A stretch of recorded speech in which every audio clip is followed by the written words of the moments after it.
Voilà. Alors, donc je vous ai mis ce fichier dans le devoir. Voilà, c'est le devoir déjà pour la semaine prochaine. Xdata Access XML CSV JSON. On sait comment lire des fichiers texte bruts. On a vu la librairie historique IO, et puis on a vu aussi la nouvelle NIO. Okay. Mais maintenant, on voudrait lire des fichiers formatés. Ce sont des fichiers texte, toujours. Ce n'est pas du binaire, ce n'est pas des images, des vidéos, du son. C'est du texte, mais au format XML ou bien CSV ou JSON. Ils sont trois formats très répandus, donc il faut vraiment maîtriser. Il y a des tas d'autres formats, bien sûr, mais ceux-là, ils sont incontournables. Surtout XML et JSON. CSV, c'est plus parce que c'est lié au type de données que Access peut lire, et ça a été longtemps CSV qui était utilisé. Aujourd'hui, on est beaucoup plus avec JSON, et une époque, c'était beaucoup XML qui était utilisé. Comme je disais tout à l'heure, avec Spring, les fichiers de configuration étaient en XML. Aujourd'hui, ils sont passés en annotation. Mais donc, à quoi ça ressemble tout ça? Voilà un fichier CSV. Donc, la première ligne d'un fichier CSV contient le nom des colonnes, l'identifiant, le nom, le statut, le crédit, les enfants, est-ce qu'il est célibataire ou pas, séparés par des virgules ou des points-virgules ou ce qu'on veut en fait. On peut très bien séparer par des pipes, des barres obliques. On peut très bien séparer par des tirets, par ce qu'on veut. Ou même, il y a des formats CSV avec des tabulations, donc les espaces longs qui permettent de séparer chaque colonne. Du moment que la séparation est nette et est différenciée du contenu. Donc, si par exemple, je dis que je sépare par des tirets, mais que dans le nom de la personne, il y a quelqu'un qui s'appelle Jean-Pierre, ça pose problème, parce que le tiret, c'est mon séparateur. Or, Jean-Pierre a un tiret. Mais alors qu'il y a un autre format CSV qui permet de protéger les valeurs avec des guillemets. Donc, en mettant toutes les valeurs entre guillemets, il n'y a aucun problème. On pourra utiliser le séparateur donc, imaginons que le séparateur, c'est le tiret. Donc, on aurait ceci tiret, là un tiret, etc. Ici, tiret, et là, tiret. Mais là, il n'y a pas de problème parce que ce tiret-là, il est entre guillemets, donc il est protégé, il fait partie de la valeur Jean-Pierre et non pas du séparateur. Après, il y a aussi le fait que les guillemets, du coup, on ne peut plus les utiliser vu qu'ils servent à protéger le séparateur. Du coup, si jamais dans votre chaîne, dans votre valeur, vous devez mettre des guillemets, donc par exemple, Jean-Pierre Le Guignol, c'est son pseudonyme, et Le Guignol est entre guillemets, comme ceci. Alors là, comment faire? Alors, il y a le caractère d'échappement, backslash, que l'on connaît bien en programmation, qui permet de dire non, ce guillemet-là et celui-là ne fait pas partie de la délimitation de la valeur. La délimitation va de ici Jean-Pierre jusqu'à Le Guignol compris, et ces guillemets-là font partie de la valeur. Donc ça, c'est le format CSV. Il y a donc au minimum, à minima, vous mettez un séparateur, et puis vous pouvez aller plus loin. Vous pouvez mettre les guillemets pour protéger les valeurs si elles contiennent le caractère de séparation, les backslash pour protéger le guillemet s'il est utilisé dans la valeur. Tout ça, vous le retrouvez très facilement quand vous lancez Excel et que vous faites exporter en Excel en CSV, il vous produit des formats CSV. Donc, moi, j'ai pris un exemple assez simple où j'ai simplement des points-virgules pour séparer. CSV, ça veut dire comma. Comma, ça veut dire virgule en anglais. Separated value. Des valeurs séparées par des virgules. Okay. Donc, on pourrait très bien lire ça en texte brut. Or, il y a des librairies qui nous permettent de manipuler de tels fichiers plus facilement. Remarquez ici pour les enfants, eh bien, j'ai mis, soit il n'y a aucun enfant, donc il n'y a aucune valeur ici, soit je mets tous les prénoms séparés par une barre verticale. Voilà, ça ne fait pas partie du format CSV, ça fait juste partie du fait que mes valeurs ici, j'ai préféré les formater encore une fois avec un autre type de formatage. Ici, il a 3 enfants, Günther, Franz et Paulina. Quand je vais récupérer cette valeur-là, je sais que je devrais encore l'éclater au niveau des pipes. Au niveau JSON, nous avons tout fichier, tout texte JSON commence par des accolades. L'objet JSON et se termine par une accolade. L'objet JSON ici, il contient une liste de membres. Donc, on a clé 2 points valeur. Tout ça, c'est la valeur de cette clé-là. Et comme on a des crochets, c'est un tableau. On termine par le crochet, donc tableau, fin du tableau. Dans ce tableau, il y a à chaque fois séparé par des virgules. Chaque élément d'un tableau sont séparés par des virgules. Donc, je pourrais très bien avoir ici un tableau qui contient 5, 6, 7, fin du tableau, valeur suivante. Voilà, membre a comme valeur le tableau 5, 6, 7. OK? Sauf qu'ici, bon, les valeurs, ce n'est pas des nombres. Les valeurs, ce sont des objets. Donc, voilà pourquoi il y a ici un sous-objet dans l'objet membre ici. Et ce sous-objet, ben, c'est chaque membre, son ID, clé, du même type que membre ici. ID est une clé, dans le même sens que membre est une clé. Donc, l'ID, valeur 1, une valeur numérique, le nom du membre durant une valeur string, le statut, le crédit, célibataire, une valeur booléenne, et enfant, un tableau, ici vide, et là, les prénoms des enfants. De nouveau, il existe des librairies qui permettent de manipuler, lire très facilement, itérer, récupérer le contenu d'un fichier JSON et écrire un fichier JSON. En XML, nous avons la première ligne qui consiste à dire quel type de version XML 1.0, l'encodage des caractères, et c'est un fichier en standalone, ça veut dire qu'il y a, généralement en XML, vous avez un deuxième fichier qui s'appelle la grammaire DTD, qui permet d'expliquer chaque balise, la balise site, la balise membre au pluriel, membre au singulier, qui explique également que la balise membre au singulier prend plusieurs attributs, ID, statut, célibataire, crédit, et un sous-enfant qui est nom. C'est l'explication des balises et ce qui est autorisé et ce qui est interdit. Donc, par exemple, dans cette grammaire, on dira il est interdit de mettre la balise nom en dehors de la balise membre. Voilà. Donc, ce fichier de grammaire permettra de valider le fichier XML. Alors, moi, je ne fais pas pousser jusqu'à mettre un fichier de validation.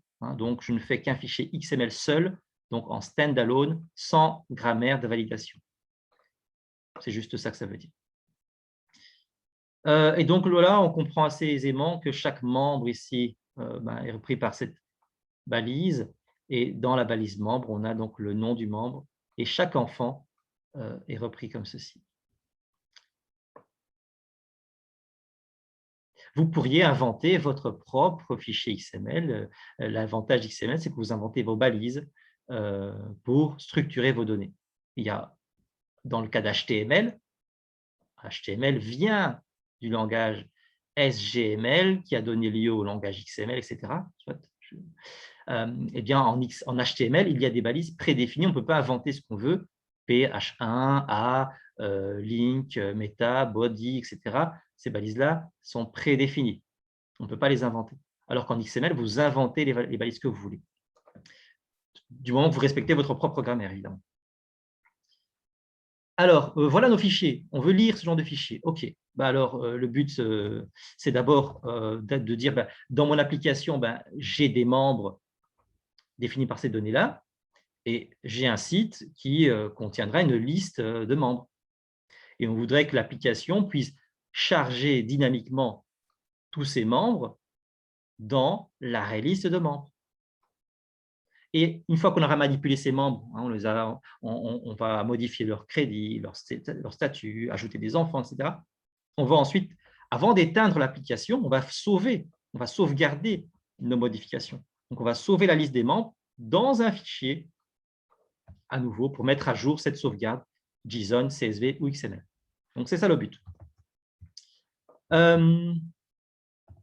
Alors, pour ça, on va aller tout simplement sur Internet, regarder ce qu'on a en termes de librairie XML. Et pour ça, je vais aller sur Maven Repository et je tape XML. Et en fait, Maven Repository, c'est un gestionnaire de dépendances. Son rôle, c'est d'être une sorte de bottin, un annuaire avec toutes les librairies Java les plus intéressantes et qui sont publiées au public, qui sont publiées, qui ne sont pas des librairies privées d'une société qui veut les garder pour elle, qui sont publiés, qu'on peut donc partager, récupérer. Et donc, c'est cet annuaire dans lequel je vais pouvoir rechercher des librairies. Ça, c'est une chose. Ensuite, ça, c'est ce qu'on appelle le repository. Donc là, je suis sur repositories. Maintenant, Maven, c'est aussi le framework qui va me permettre de gérer les librairies que mon application doit utiliser. Alors, ce que je ne retrouve plus, c'est l'adresse, l'accès à mon moteur de recherche. Là, il vous explique un peu comment gérer, les dépendances, mais j'aimerais bien…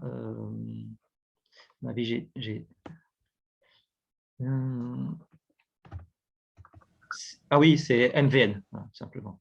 Donc là, moi, j'ai été sur le site, je vous montre Maven Apache, mais moi, je veux aller sur MVN Repository. Il y a 2 sites, du coup. Voilà.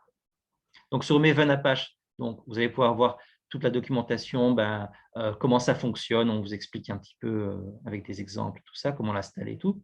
Et dans Maven Repository, c'est là qu'on a notre annuaire. Et on va rechercher XML. Est-ce qu'il n'y a pas une librairie XML qui pourrait fonctionner, nous intéresser? Il y en a énormément. Okay. Moi, celle qui va m'intéresser, j'essaie de voir où est-ce qu'elle est classée maintenant. Ça bouge tout le temps maintenant. Simple, un petit peu descendu dans le classement. Je ne sais pas si c'est pas vraiment trié par usage. Je vais peut-être aller sur les plus populaires.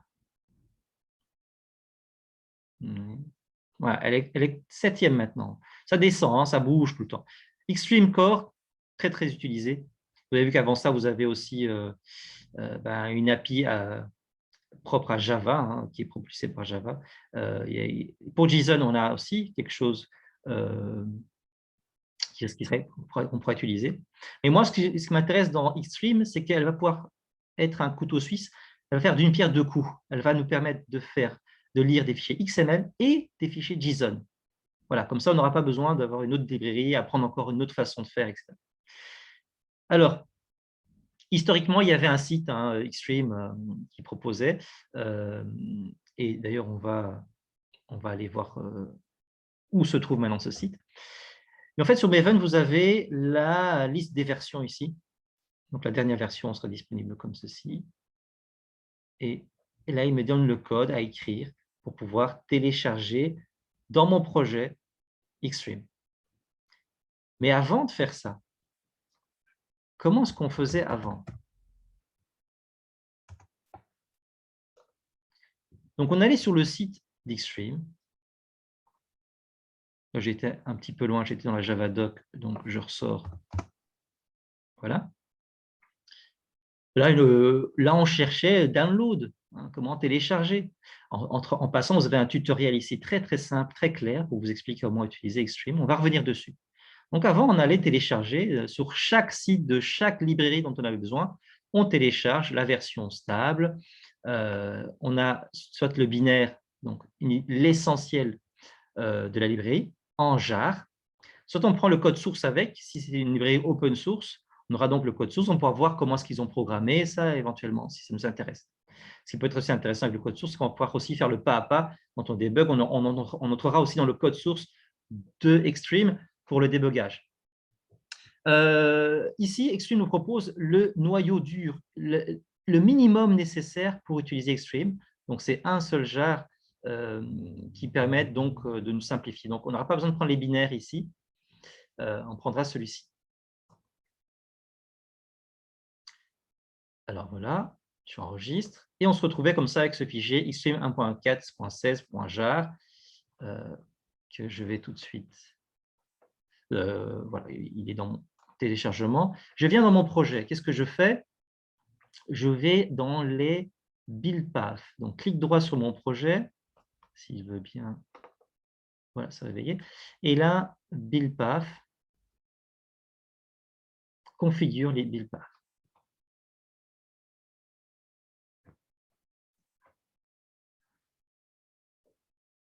Les librairies.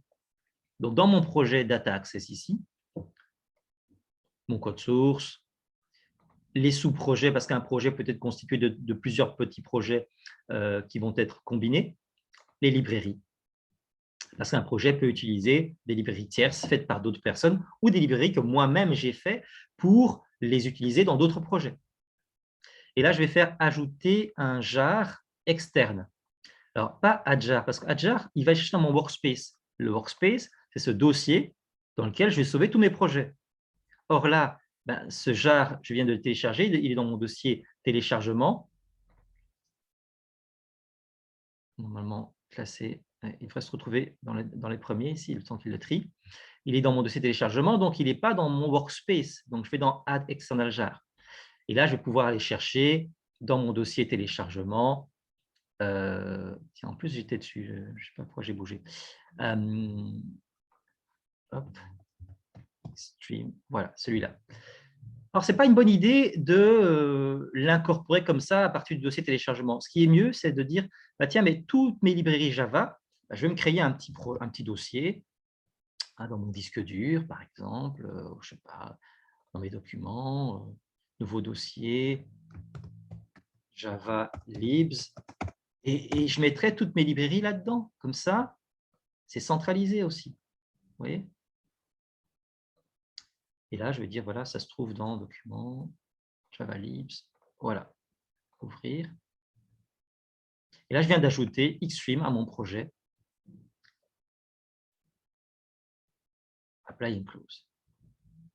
Et dès lors, ici, vous voyez que j'avais déjà la JRE, donc toute la librairie de Java, la JRE 1.8. Maintenant, j'ai une autre librairie, les librairies référencées par le projet, et c'est Xstream. Comme je n'ai pas pris le code source, j'ai pris que le minimum, je peux voir tous les packages. Vous voyez comment un projet professionnel est fait avec plein de packages où tout est classé. Ça, c'est le noyau. Toutes les annotations, les converteurs sont là. Les converteurs, c'est pour convertir des objets dans d'autres types, etc. Voilà, tout ce qui est accès I/O, input-output, lecture-écriture de fichiers, XML, lecture-écriture de fichiers JSON, tout est bien classé. La sécurité est classée ici. Vous voyez vraiment les packages, c'est une bonne pratique. Il faut, quand vous développez vos applications, classer les choses. La classe principale, elle est là, puis une classe d'exception. Voilà, bon, je passe. Donc, si vous prenez avec le code source, vous allez pouvoir vraiment ouvrir. Vous n'aurez pas que le point classe. Vous voyez, c'est ça, on a le binaire ici, le précompilé. Vous aurez le point Java aussi. Vous pourrez donc le lire. Et alors, disons que je vais créer une petite application avec un mail. Ah oui, tiens, il n'est pas connecté, je ne sais pas où l'endroit. Je recommence. Donc, je me mets ici. Voilà. Et je ferais mieux de faire des packages. Je crois que je n'ai pas fait de package, mais…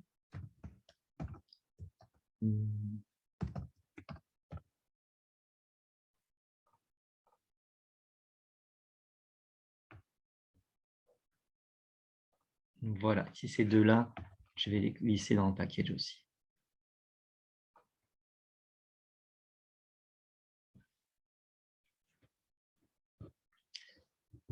Alors, bon, disons qu'ici, d'abord, je vais rien faire. Je vais aller travailler dans ma classe, disons, ma classe site. Voilà. Imaginons qu'ici, je mette une méthode publique.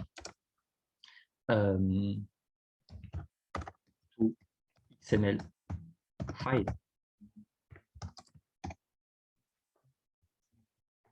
Et void.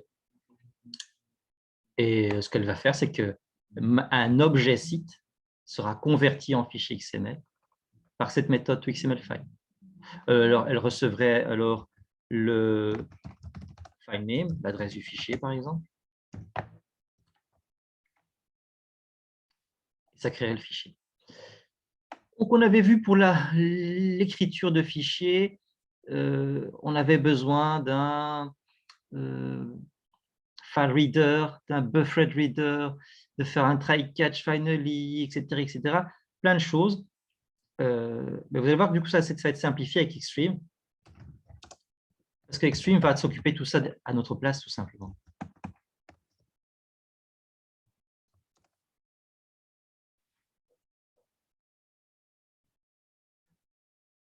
Alors là, je suis en train de faire contrôle espace, mais il rame un petit peu. Voilà. Donc, voilà. Maintenant que j'ai ajouté ma librairie, ben, il me trouve Extreme dans le package comme ThruRocks Extreme et il fait l'importation automatiquement ici.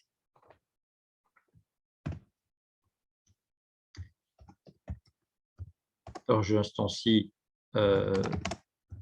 je déclare une instance de cette classe-là, je l'appelle XS pour faire simple.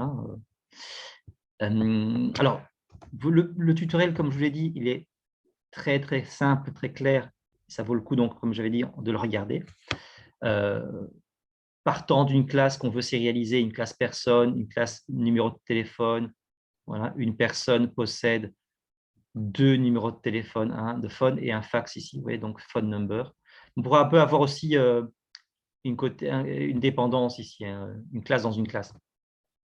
Donc, on peut sérialiser des choses aussi complexes qu'une personne qui possède un sous-objet phone number. C'est exactement ce que je suis en train de faire ici avec l'idée d'un site qui contient des objets membres. Okay. Et on veut avoir au final un fichier XML avec personne, balise first name, balise last name, et puis la balise pour le numéro de téléphone, la balise pour le numéro de fax, etc. Et pour ça, il faudra utiliser la méthode toXML pour transformer mon objet personne, Joe, en chaîne de caractères XML et obtenir ça. Très simple, mais avant d'en arriver là, on commence par New. Je crée mon objet Extreme. Alors, Extreme a besoin d'avoir un DOM driver, c'est-à-dire c'est une autre classe qui va parcourir le DOM. C'est quoi le DOM? Ben, c'est l'arborescence d'un fichier HTML, d'un fichier XML. Les balises, les sous-balises, etc. C'est le DOM, Document Object Model. Donc, un DOM driver, c'est une classe qui permet de gérer l'arborescence d'un fichier XML ou HTML. Et c'est une autre classe dont Extreme est dépendante. Mais Extreme peut aussi utiliser autre chose, le Stacks driver, qui est une autre implémentation d'Extreme. Donc, vous avez le choix. Il y a une petite différence. Si vous utilisez DOM driver ou Stacks driver, on vous explique que vous devez ajouter… à l'époque, il fallait ajouter XPP3, une troisième librairie, mais à partir de Java 6, ce n'est plus nécessaire. Donc, voilà. Moi, historiquement, j'ai toujours utilisé DOM driver, donc c'est cette version-là que je ferai. Donc, je lui ajoute une instance de DOM driver. Dès lors, je peux faire XS to XML. 10. Pourquoi est-ce que je mets 10? Ben, parce que je veux serialiser l'objet site. Donc, je lui donne 10. Je donne l'objet. Imaginez que ce code, je ne le mette pas ici. OK. Ce code, il n'est pas là, mais il est dans mon application, dans mon main.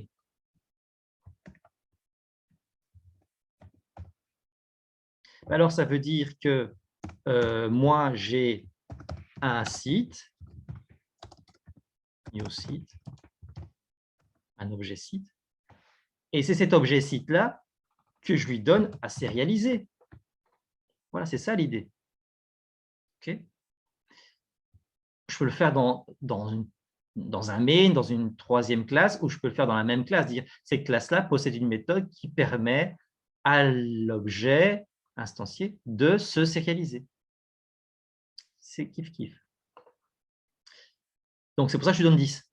L'instance de site va être sérialisée et le résultat, ce sera une chaîne de caractères qui sera le XML string, une chaîne de caractères au format XML.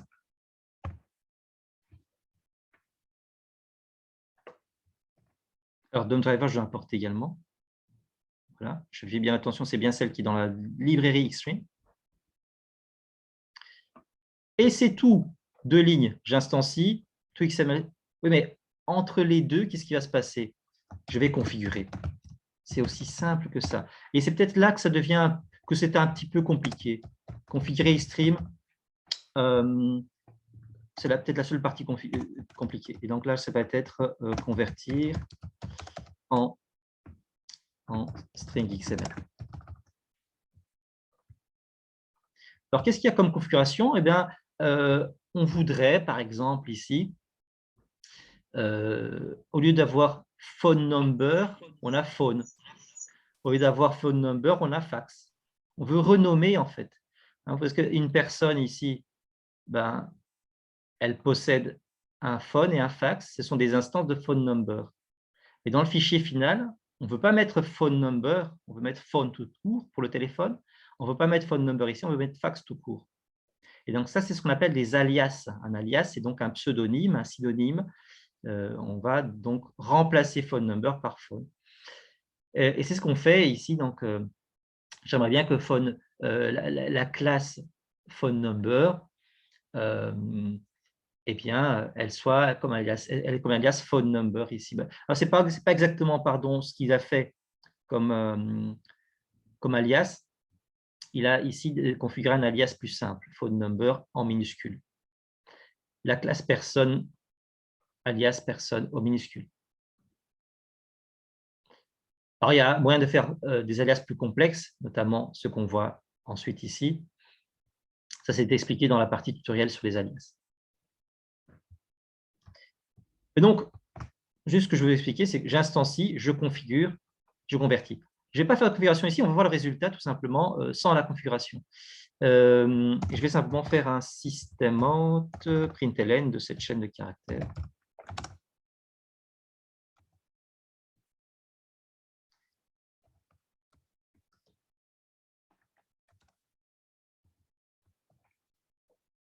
Voilà.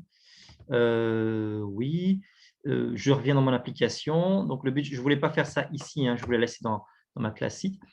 J'ai un site, je dois avoir des membres. Donc, M1.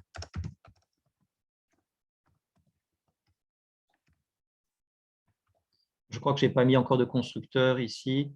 Donc, je fais un constructeur assez simple avec uniquement le nom. Le nom et l'ID.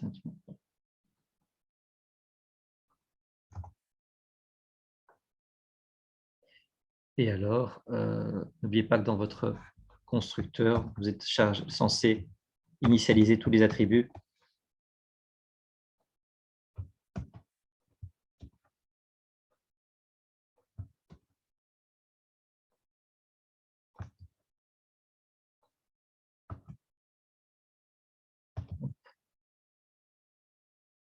Qu'est-ce qui s'est passé? Oui. Voilà. Donc, par défaut, il y aura le statut novice. Il y aura 0 comme crédit. Il est par défaut célibataire. Et au niveau des enfants, j'instancie mon arrêt liste.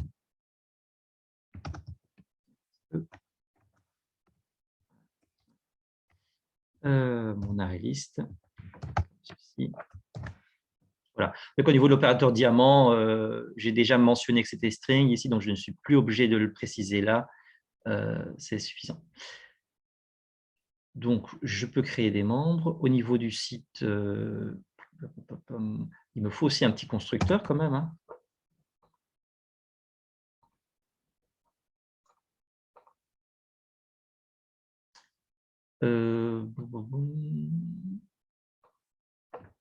À vide. Et même chose, juste instancier. Non, peut-être même pas.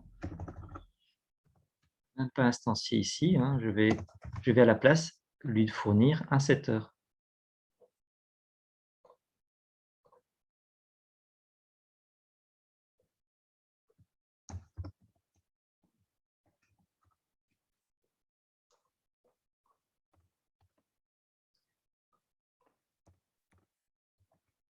Voilà, je crée un site il n'y a pas de membres, il n'y a même pas de place pour mettre des membres, mais le setter permettra de définir les membres.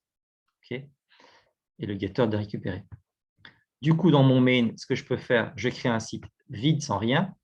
Je me prépare une array list de membres.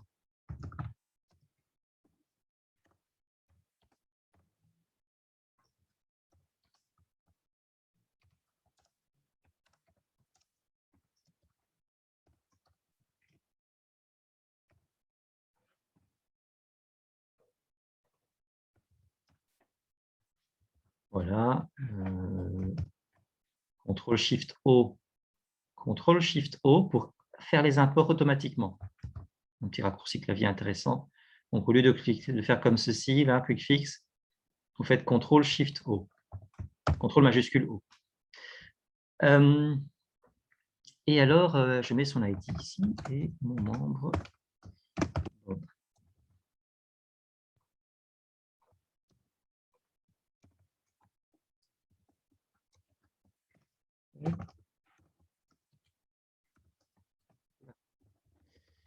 Et on aura donc ces 3 instances. Et puis, il ne me reste plus qu'à les ajouter.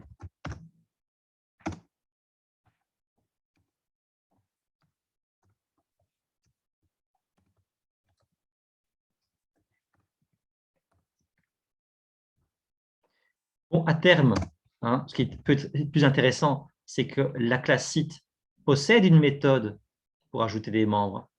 Hein, ce ne devrait pas être au main d'une application à devoir créer l'array list, ajouter des membres comme ceci à l'array list. Hein. On est d'accord. Normalement, on devrait avoir site.ajouter membre.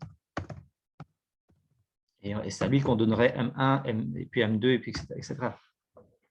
Okay, je n'implémente pas entièrement la classe site et ses besoins fonctionnels. Du coup, pour les besoins de se concentrer sur XML ici, je dois pallier à ça dans le main. Alors, il ne reste plus qu'à, au niveau de site, 7 membres, lui fournir ces membres. Donc là, j'ai, il me semble, au niveau site, j'ai oublié de mettre quelque chose. Le nom, qu'importe, c'était idéal de mettre le nom du site plus les membres, mais on va faire ça sans. Et donc ici, site.toXML file. J'ai un file name, je n'en fais rien pour l'instant. Vous avez remarqué que je ne fais absolument rien de ce file name pour l'instant. On n'a pas fini, hein. On est juste en train d'utiliser Extreme pour convertir en chaîne de caractères. On n'a pas encore sauvé dans le fichier. Donc ici, je peux mettre n'importe quoi, ça n'a pas d'importance. On sait que ça va faire system.out.println. Ça va afficher. Donc, bon, à la limite, je pourrais mettre ici, ça renvoie un string, et au lieu d'afficher moi-même, là, je fais return. Oups. Ouais, et l'application, c'est elle qui va afficher le résultat. Qu'importe. On lance ça, on voit ce que ça donne.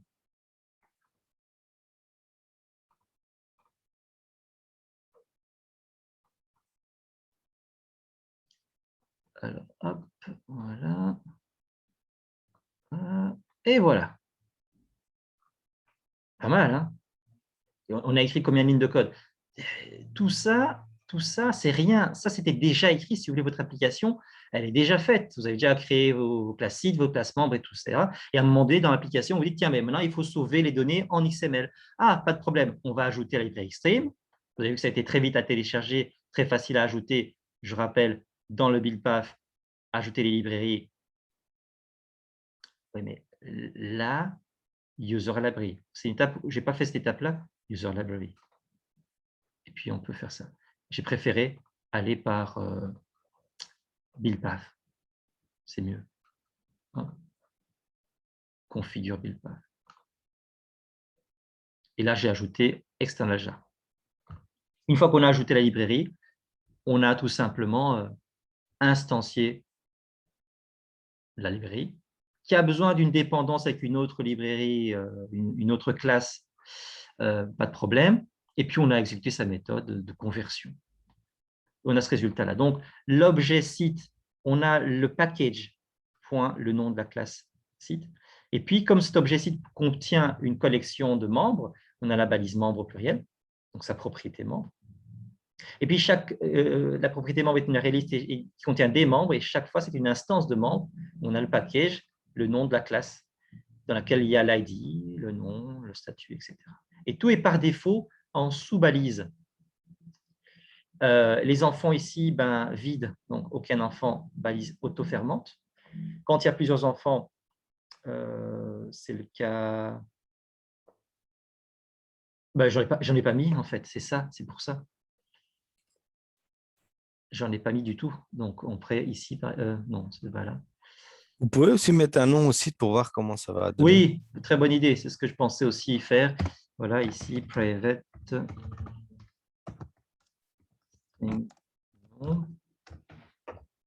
Et alors, on va dire que le constructeur a besoin qu'on lui donne le nom.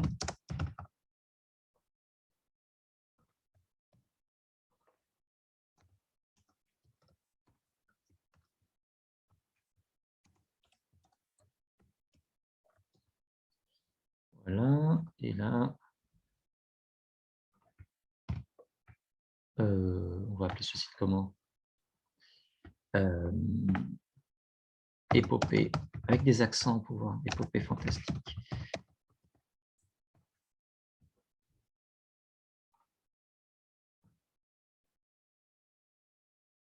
Hop. La balise nom. Donc, chaque attribut, chaque propriété est une balise HTML, une balise XML qui va être représentée. Si la propriété est une collection, array list, set, map, eh bien, vous avez une instance qui contient des instances de la collection de quoi? Collection de membres, donc des balises membres. Mais on a à chaque fois le package qui apparaît ici. On n'a peut-être pas envie de voir le nom du package dans notre fichier XML. Donc, on va créer des alias. Et c'est là qu'on vient à configurer, à lui dire, c'est ici plutôt, à lui dire, j'aimerais bien que tu me fasses un alias qui soit site. À chaque fois, donc on a le nom de l'alias. Oups, qu'est-ce qui s'est passé? Ouais, je suis parti ici. Donc, on a ici ce qu'on appelle le nom de l'alias et là, le classe type, la classe en question. Ça, c'est site.classe. Donc, pour faire référence au nom d'une classe, vous mettez le nom de la classe, .classe. Même chose, xs.alias. L'alias, ce sera membre.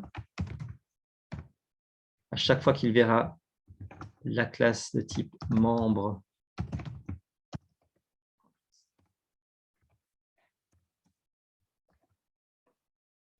donc, pour l'instant, ce qu'on a, c'est à chaque fois le nom avec le package. Le nom avec le package. Les propriétés ne l'ont pas, on a juste le nom de la propriété. Mais c'est juste le nom des classes qui est comme ça. Je relance. Et voilà, maintenant c'est un peu plus propre. La balise site, les balises membres au singulier sont propres. Alors, je voulais ajouter des enfants. Application. Donc, au niveau de la classe membre, j'ai juste un constructeur. Il me faudrait, quoique, je vais array list. Je vais faire ça comme ceci. M1. C'est ça, j'ai pas de getter. Et pas de setter, ouais. Ouais. Donc, pour toucher à cette propriété-là, qui est private, il me faut un getter. Source, generate getters and setters. Donc, enfant, uniquement un getter. C'est tout ce dont j'ai besoin ici. Comme ça, là, je vais pouvoir faire donne-moi accès aux enfants et je peux faire add. Et j'ajoute Jules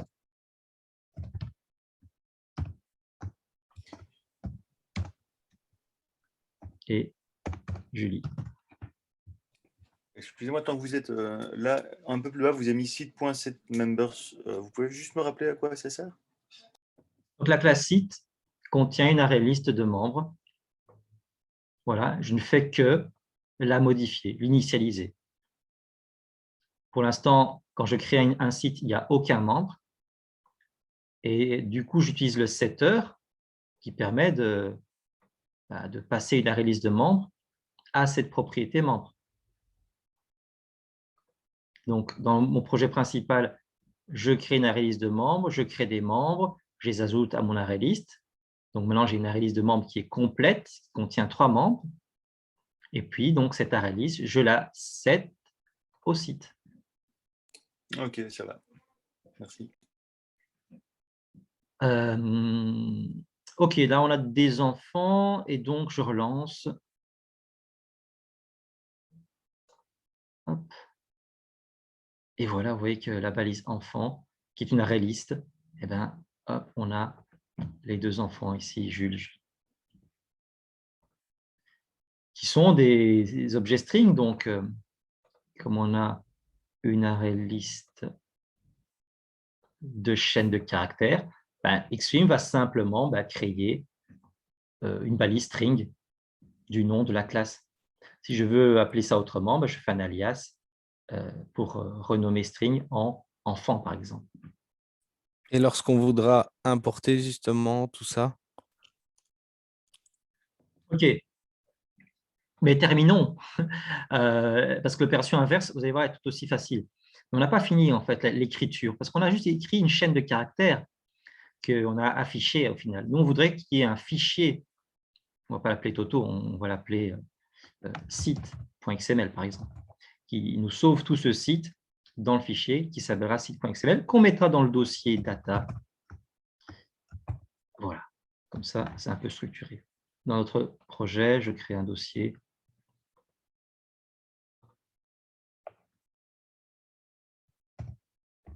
Vous pouvez stocker nos fichiers de persistance. Donc, je retourne ici et je regarde, je me dis, tiens, c'est bien ça, mais est-ce qu'il n'y a pas un moyen de convertir ça en fichier? La fonction toXML, en fait, dans le passé, il fallait faire l'écriture soi-même, comme on l'a vu précédemment. FileWriter, BufferedWriter, etc. Donc, on faisait d'abord cette partie-là, et puis après, on avait une fonction qu'on avait écrite pour écrire le fichier. Mais maintenant, Xstream le fait pour nous. Donc, je vais dans la documentation, je vais vous montrer que cette méthode toXML, elle est en fait surchargée.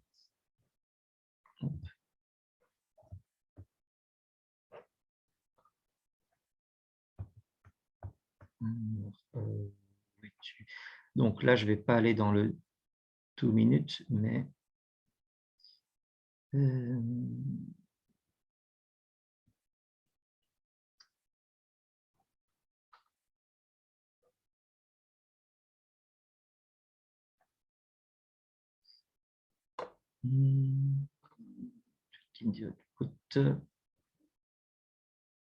ça, c'est pour jouer, c'est pour configurer justement les alias, les attributs, pour faire que certaines balises deviennent des attributs, pour remettre certains champs, pour que les collections soient implicites. Et alors, moi, ce que je cherche, c'est les références. Non, c'est pas référence. Bon, tant pis, je vais aller dans la doc, dans la Java doc. Ce qui n'est pas le plus lisible, mais... Et là, ce que je veux, c'est tout XML.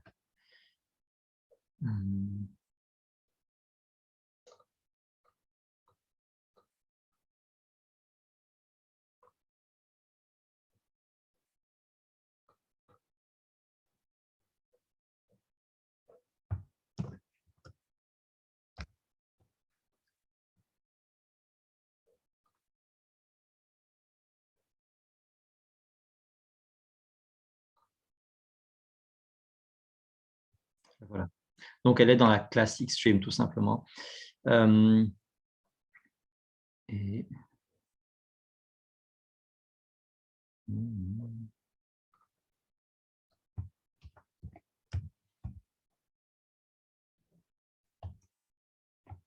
la voilà. Donc, la version qui renvoie une chaîne de caractères, on lui donne un objet, n'importe quel type d'objet, il le convertit en chaîne de caractères.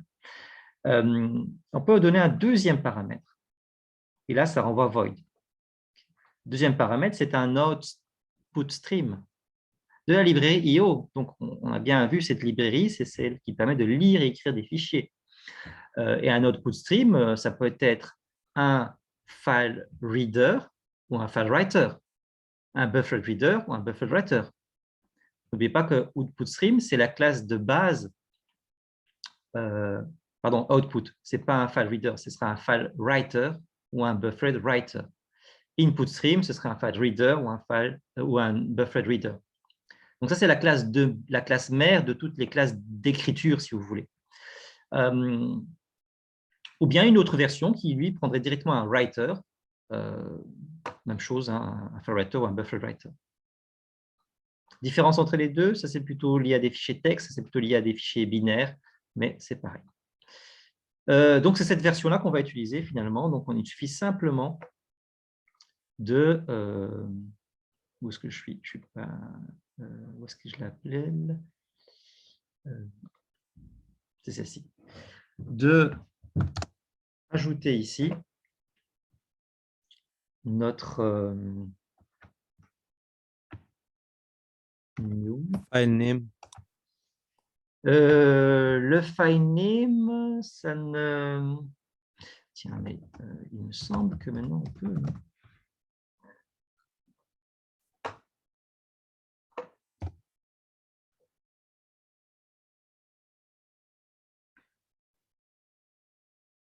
Non, j'ai cru voir à une époque qu'on pouvait faire ça, mais non, hein, je ne crois pas. Non, non, il faut un new file writer.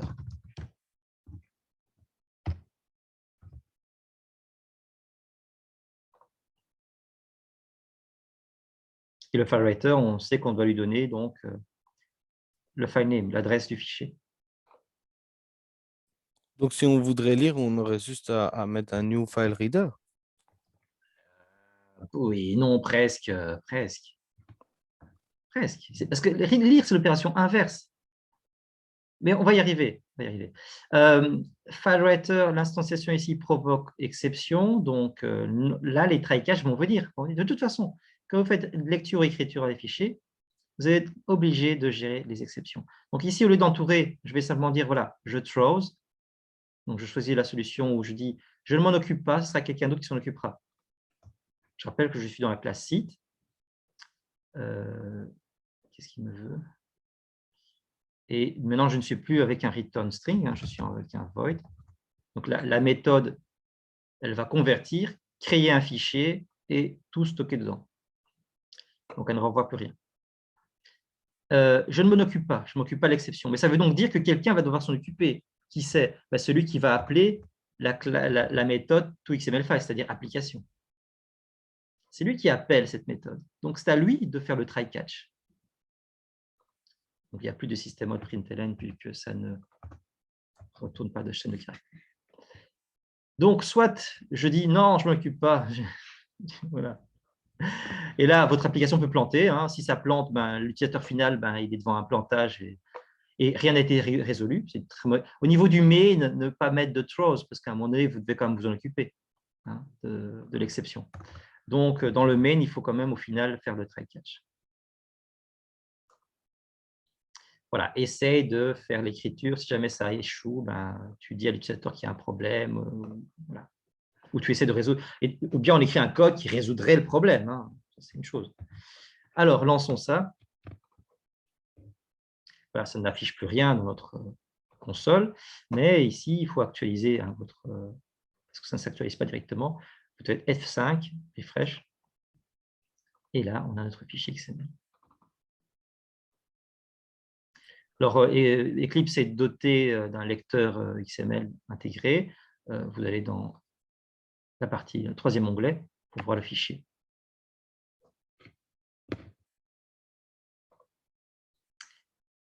Et puis, il y a d'autres onglets intéressants pour la structure, mais bon, on n'est pas dans le cours d'XML, mais vous voyez que vous pouvez aussi faire un clic droit pour dire « je veux l'ouvrir uniquement avec l'éditeur de texte » ou bien l'éditeur XML. Il y a plusieurs éditeurs prévus dans Eclipse Spring Tool Suite.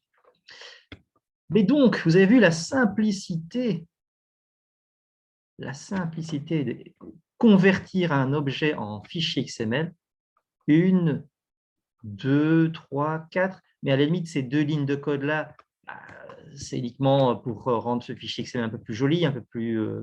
Mais c'est quand même intéressant hein, de ne pas avoir tout le package, etc. Donc, il y aura éventuellement encore plus de lignes de code de configuration, mais finalement, en gros, c'est 1, 2. Ce sont ces 2 lignes de code-là. J'instancie, puis je convertis. Et donc, le gros du travail, ce sera ici, toute votre config qui va s'ajouter. L'inverse, allez, il est temps de la montrer. On veut lire ce fichier. L'idée, c'est que une fois que j'ai fait ça, que j'ai sauvé, qu'est-ce que je fais? Je fais des modifications. Non, c'était le contraire. C'était le contraire. J'aurais dû commencer par la lecture, mais je n'avais pas de fichier. Qu'est-ce que je vais faire? Oui, voilà ce que je vais faire. Je vais détruire tout ça. Je détruis tout et je recrée mon site. OK? Je détruis tout. Donc, membre,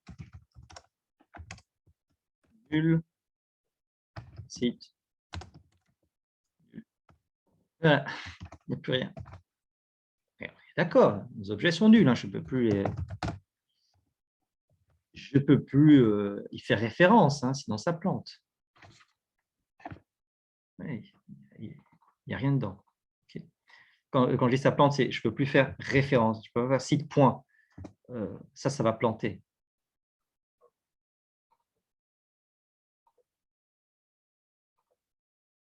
Voilà. Objet est nul. Okay. Donc, j'ai supprimé tout. Maintenant, je veux lire, récupérer. Donc, l'idée, c'est que j'aimerais bien faire site.from XML file.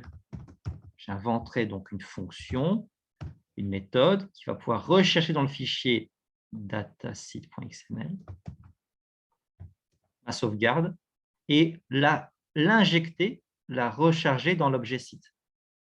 Et après, on verra que l'objet site, on pourra l'afficher sans problème. Donc,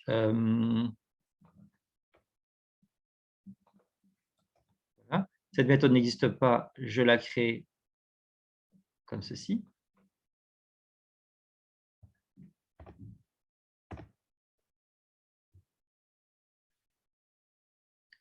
Elle prend un file name. Voilà. J'ai besoin d'Extreme, j'instancie Extreme. J'ai besoin de lui dire, dans le fichier XML, en fait, il y a des alias. Oui. Il n'y a pas le nom des packages, il n'y a pas le nom des packages, etc. Donc, je vais lui redonner la configuration. Très important parce que sinon, il ne va pas pouvoir comprendre le fichier XML qui a été créé avec une configuration particulière. Et puis après, je vais lui dire, je ne veux pas convertir en… Donc ça c'était avant. Avant, on convertissait en fichier. Ouais. En fait, il fait les deux. Il convertit en chaîne et sauve dans un fichier.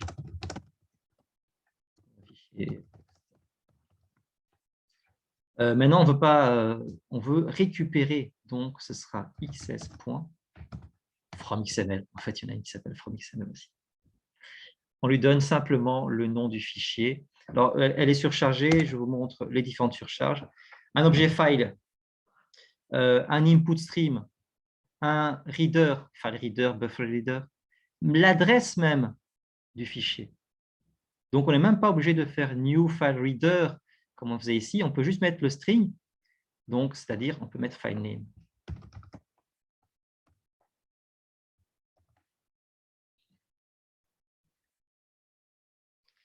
La surcharge de tout XML, voilà, elle n'est pas aussi riche que ça, hein. Vous voyez qu'il n'y en a que 3, comme je vous ai dit tout à l'heure. On lui donne l'objet, ou bien on donne l'objet et un output stream ou un file writer, et on n'a pas la possibilité de lui donner juste l'adresse du fichier. C'est pour ça qu'on a dû faire new file writer ici, alors que là, on n'a pas besoin de le faire. Juste l'adresse du fichier, lui-même va le lire. Lecture du fichier texte et conversion en objet. Donc, le résultat, je voulais vous montrer la doc. Ici, ça me renvoie un object. Vous voyez, à chaque fois, ça renvoie un objet. Oui, ça veut dire quoi? Ça veut dire en fait que moi, je veux avoir un objet site. Je veux que le résultat soit un site. D'accord? Qu'en fait, il va lire tout ça et que tout ça, c'est un site. Mais il ne renvoie pas un site. Il renvoie un object. Eh bien, il faut le caster. Pourquoi? Mais ça fait partie de ce que je vous ai appris concernant le sous-cast, l'upcasting.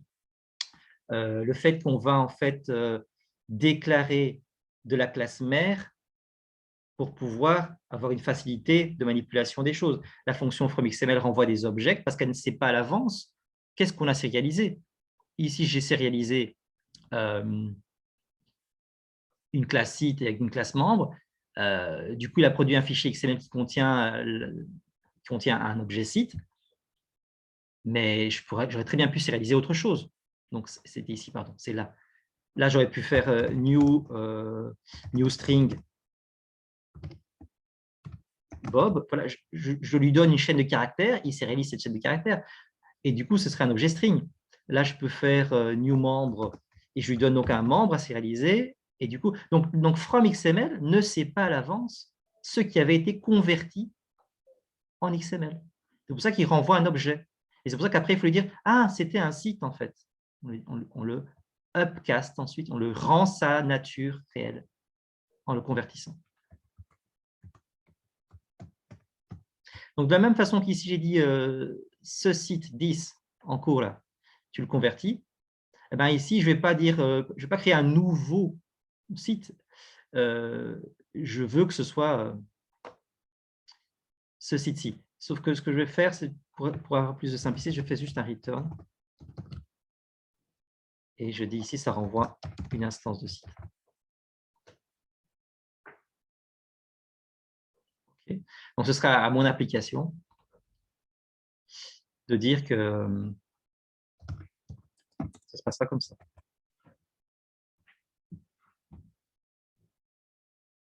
L'appel va produire un objet qui sera site, que je mettrai dans cette instance qui au préalable avait été supprimée.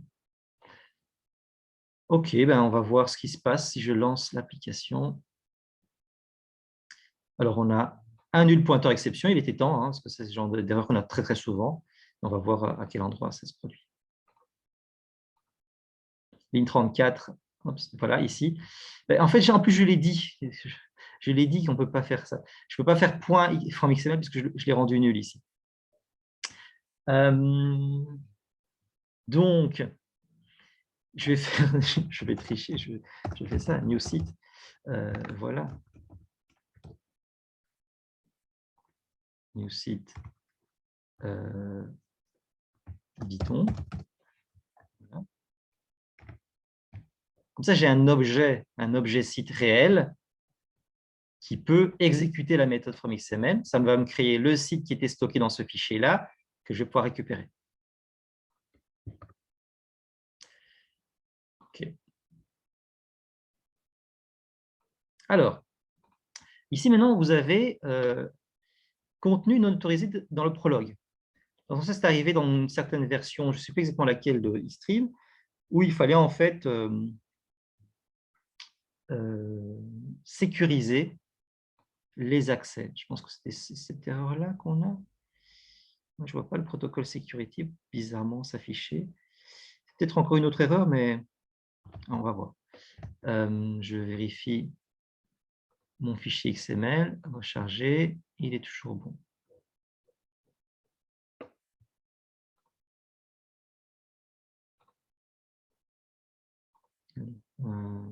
Oui.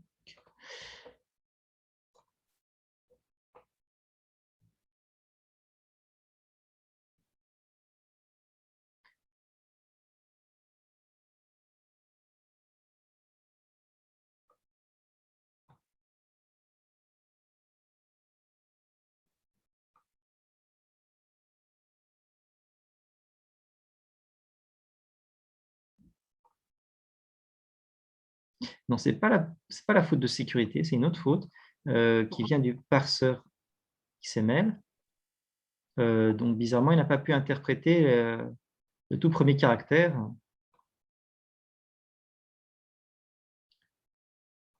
Alors, ça, c'est étrange. Alors, je vais peut-être vérifier s'il y a eu des changements. C'est pas par rapport aux alias? Non, parce que les alias, enfin, peut-être, mais Bah, quand on écrit, on met les alias, mais du coup, quand il récupère, est-ce qu'il récupère avec les alias ou pas? c'est ce qui a été fait ici, hein. On lui a redéfini les alias. Et le nom du site, Ah ouais, ok. on n'a pas précisé le nom. Le nom du site. Il a déclaré pour le sauver, mais pour le déclarer, pour le. Non, en fait, Vous avez mis bidon, mais du coup, il va avoir Bidon, deux noms. non, pas du tout, pas du tout. En fait, c'est-à-dire ça,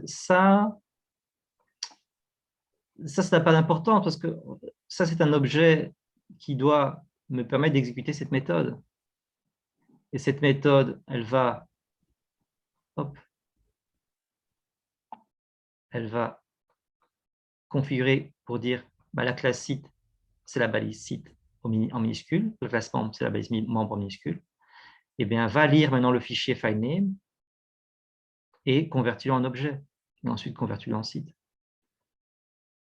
Et le résultat est renvoyé et vient se mettre ici. Donc, ceci n'est pas utilisé après, c'est juste utilisé pour lancer cette méthode. C'est un deuxième, si vous voulez, c'est celui, j'aurais pu faire ça comme ça.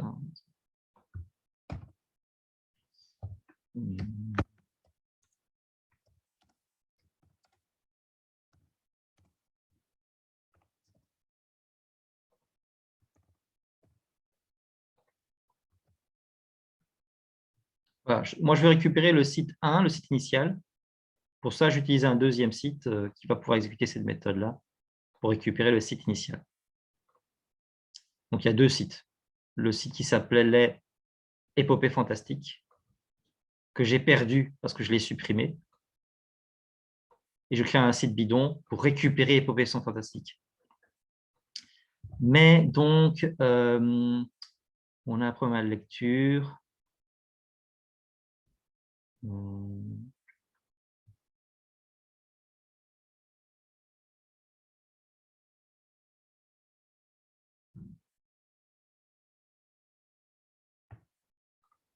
crois que c'est pas quand même.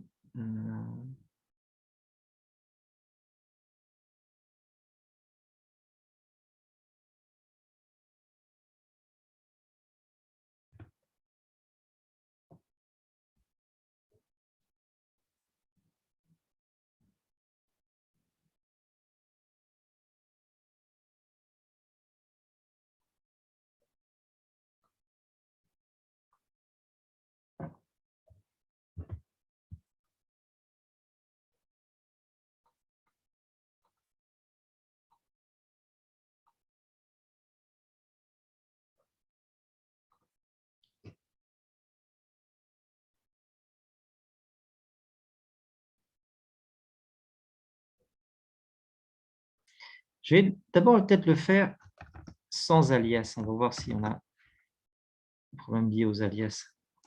Donc, je vais faire pareil pour l'écriture, du coup.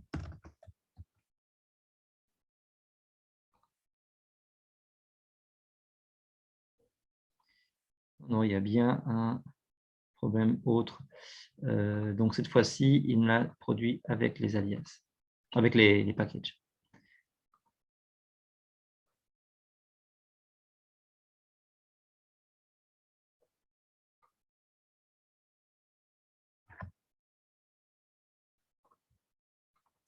Donc ça je n'ai pas vu cette erreur dernièrement, donc je vais voir à quoi elle fait référence.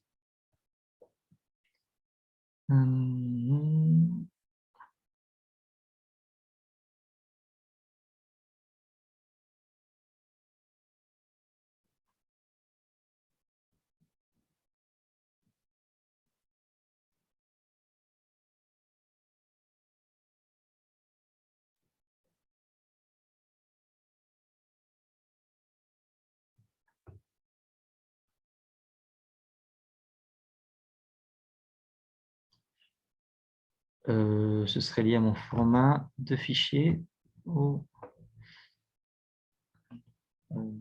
ce fichier.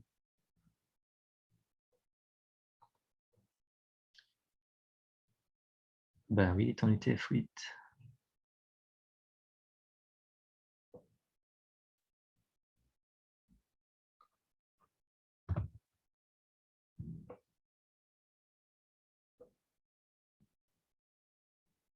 Ben oui, mais il est peut-être.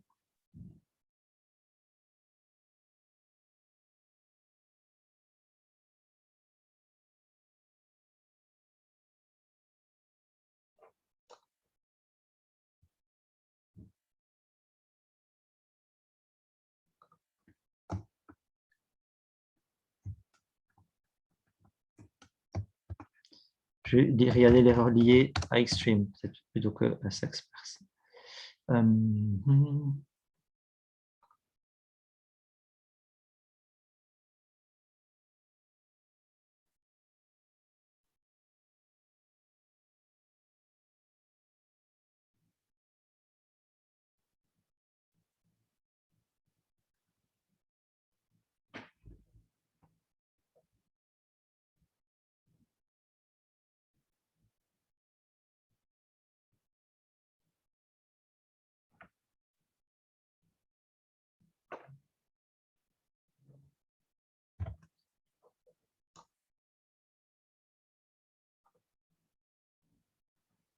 Alors, peut-être qu'il attend une définition XML ici.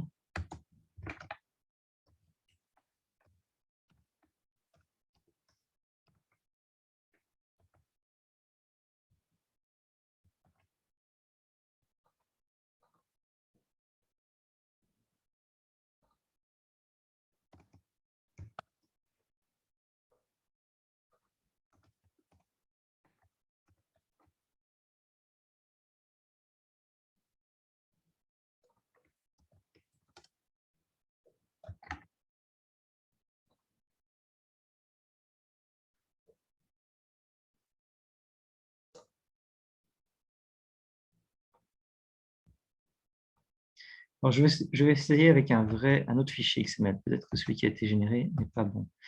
Donc,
bah non, c'est très très étrange.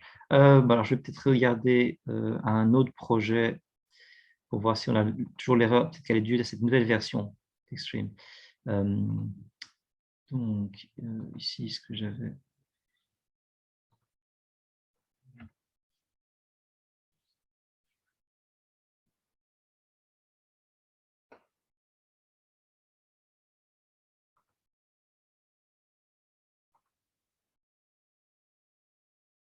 Oui.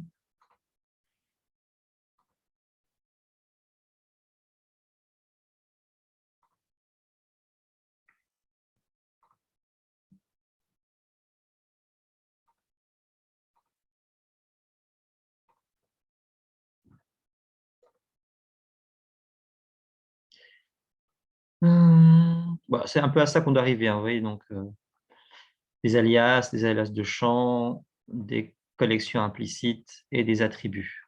Il n'y a pas beaucoup de configurations, mais Excusez-moi. oui. Non, non, rien.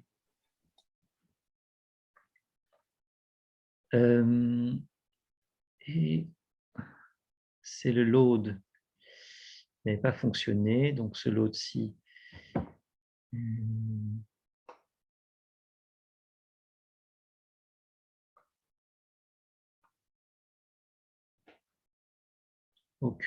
Aucune différence.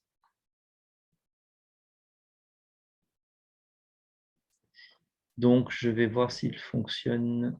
App, save to meeting.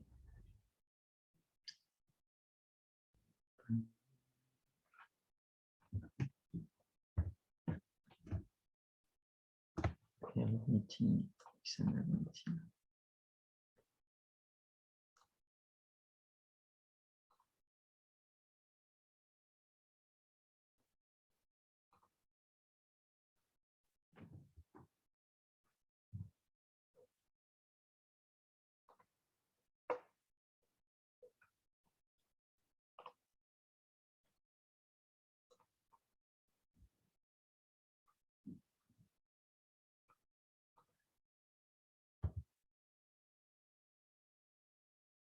Alors.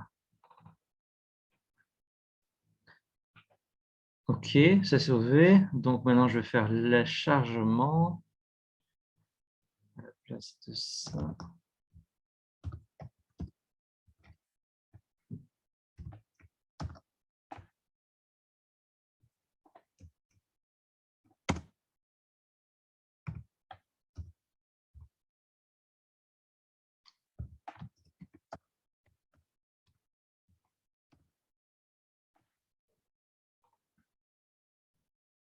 Return M. Donc, on devrait avoir ici une instance.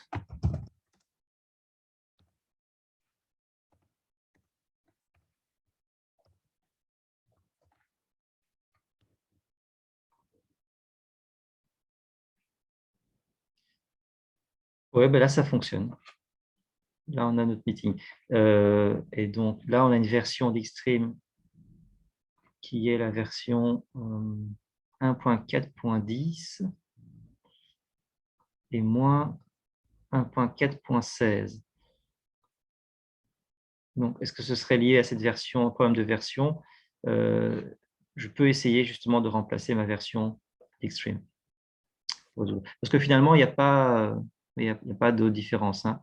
Donc, juste les configurations ici. Là, il vérifie si le fichier existe. S'il existe bien, alors on fait from XML et on convertit en meeting pour le récupérer. Voilà, c'est ce que moi j'écrivais ici.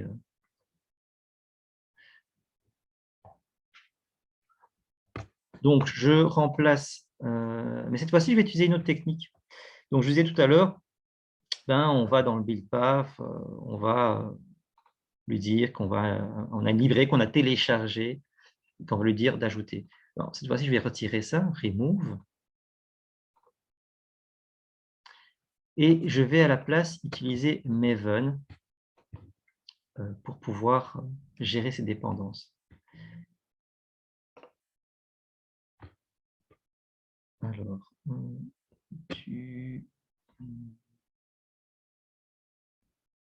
donc je vais dans Configure ici et je convertis en projet Maven. Voilà, je peux fournir plus d'informations concernant le fichier de configuration pom.xml, le fichier qui configure les dépendances Maven. Mon projet fera partie aura un artifact ID, c'est le nom du projet. Le groupe ID, généralement, c'est le nom de mon entreprise. Et donc, typiquement, c'est votre URL inversée.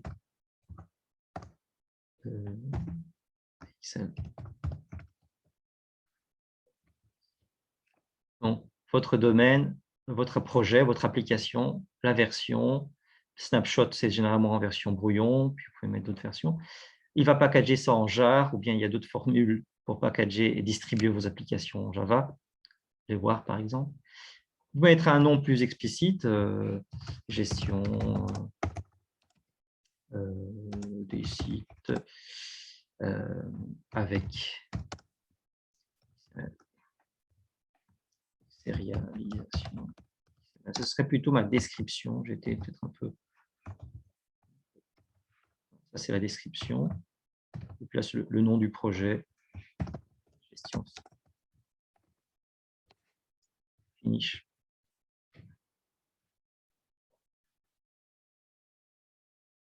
Donc, bon, généralement, vous pouvez remplir tout ça dans ces petites cases-là, mais la plupart du temps, on regarde le fichier pur.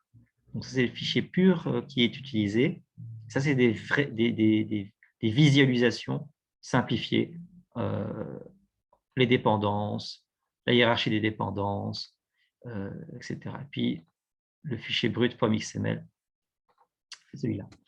Donc, un fichier de gestion de projet Maven a une balise project, la version de Maven, le nom de mon entreprise, le nom de mon projet, la version, le nom lisible commercial de mon projet, la description.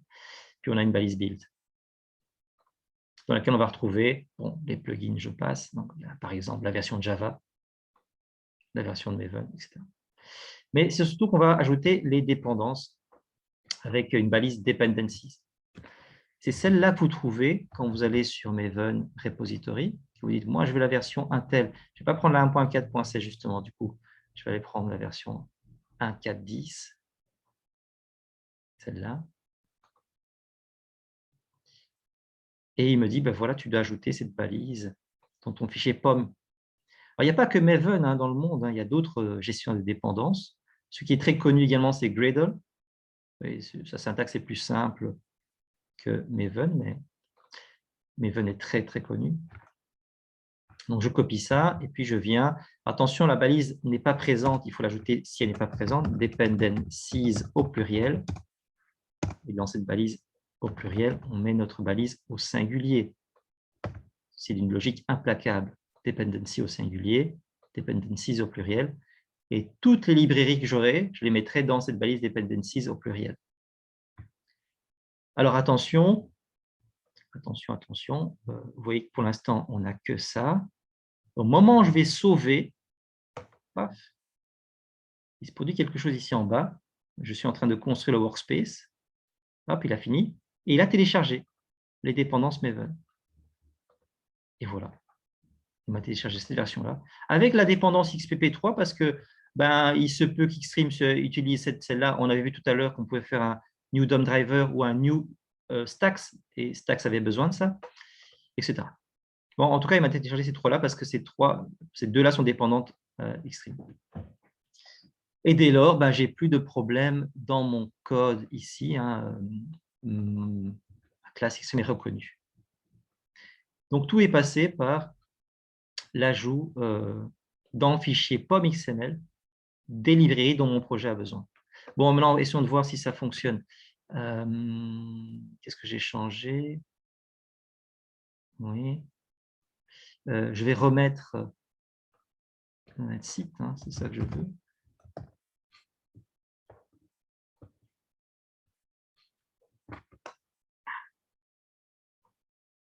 On a un problème lié, pas lié à la version, mais lié à ce fichier qui est produit. Qui bizarrement, donc, bon, j'essaierai de voir ça. J'essaierai de voir ce que ça peut être. Sinon, on risque de perdre un peu trop de temps. Normalement, c'est aussi simple que ça. Mais pour finir et vous donner un petit break, je dirais que le mieux, ce n'est pas de mettre toXML file et fromXML file. Vous avez vu que j'ai séparé dans deux méthodes différentes. Ce n'est pas de les mettre dans votre classe site. Le mieux, c'est d'avoir une classe à part Donc, je les enlève. Ma classe site, elle reste pure, simple. C'est ça représente mon site et les méthodes de manipulation de ce site. Mais je me créerai, par exemple, une classe MyUtilities. On met les utilitaires de votre projet, les fonctions utiles. C'est dans cette classe-là que vous allez mettre vos méthodes. Et idéalement, vous allez les mettre en statique. Pourquoi en statique? Parce que vous n'avez pas envie d'avoir à instancier. Vous ne voulez pas faire une instance, vous ne voulez pas faire de new MyUtilities. Vous voulez utiliser cette méthode directement, sans instance.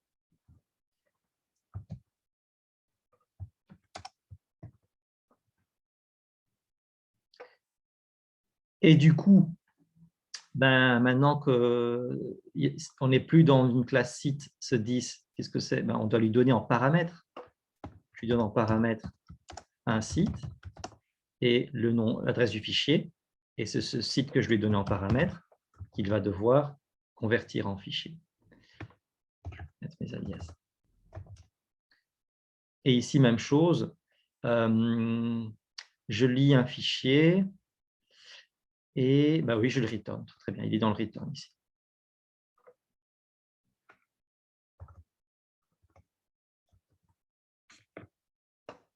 Ayant fait ça, ayant sorti ça de mes classes entités, de mes data, mon application main, ce qui est bien, c'est qu'elle n'a pas besoin d'un bidon, d'un objet site bidon pour exécuter from XML. D'accord? C'est ça l'avantage. On enlève cette dépendance idiote. On va simplement dire que from XML, ça se trouve dans MyUtilities. Et je l'invoque comme ceci, méthode statique. Et de la même façon, on aura ici, lorsqu'on verra, j'enlève peut-être des commentaires, sérialiser. Et là, de nouveau, MyUtilities to XML. Et je lui donne en paramètre l'instance de site que je veux sauver.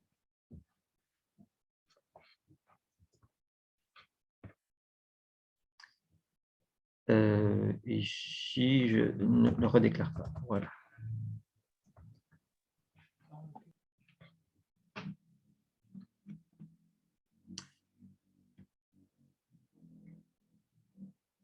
Voilà, ça va? Des questions? Vous ne faites pas un run? Non, ça n'a pas fonctionné. On a le même problème qu'ici, celui-là. Hein. Ah, ok. L'écriture va fonctionner, mais la lecture ne fonctionne pas. Donc, l'écriture, on a notre fichier data site qui est créé. Oui, fonctionne bien. Hein. Mais on a toujours un problème à ce moment-là avec ce contenu non autorisé dans le prologue. Pas du tout ce que ça peut être.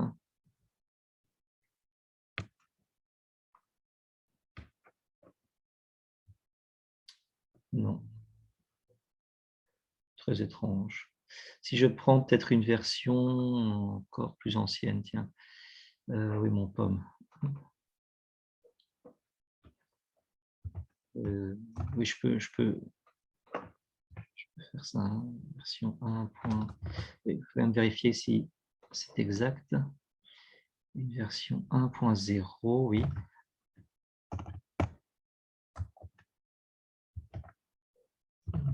Et dès que je sauve, il me reconstruit tout ça. Et j'ai la version 1.0. Je dois aller dans le fichier main, lancer. Oui, on a un problème. Et ce n'est pas lié à Extreme, c'est autre chose. Je vais faire quelques tests pour voir pourquoi ce fichier qui a été produit là est incorrect. Alors que dans l'autre projet, comme je vous ai montré, dans ce projet-ci, avec les meetings, on a exactement le même code. Hein. C'est vraiment le from XML fonctionne sans problème. Si vous voulez, je peux même mettre toute cette configuration en commentaire. Hein, ce n'est pas du tout lié à ça. Dans l'écriture, même chose. J'enlève la config. Ça me produit un fichier XML.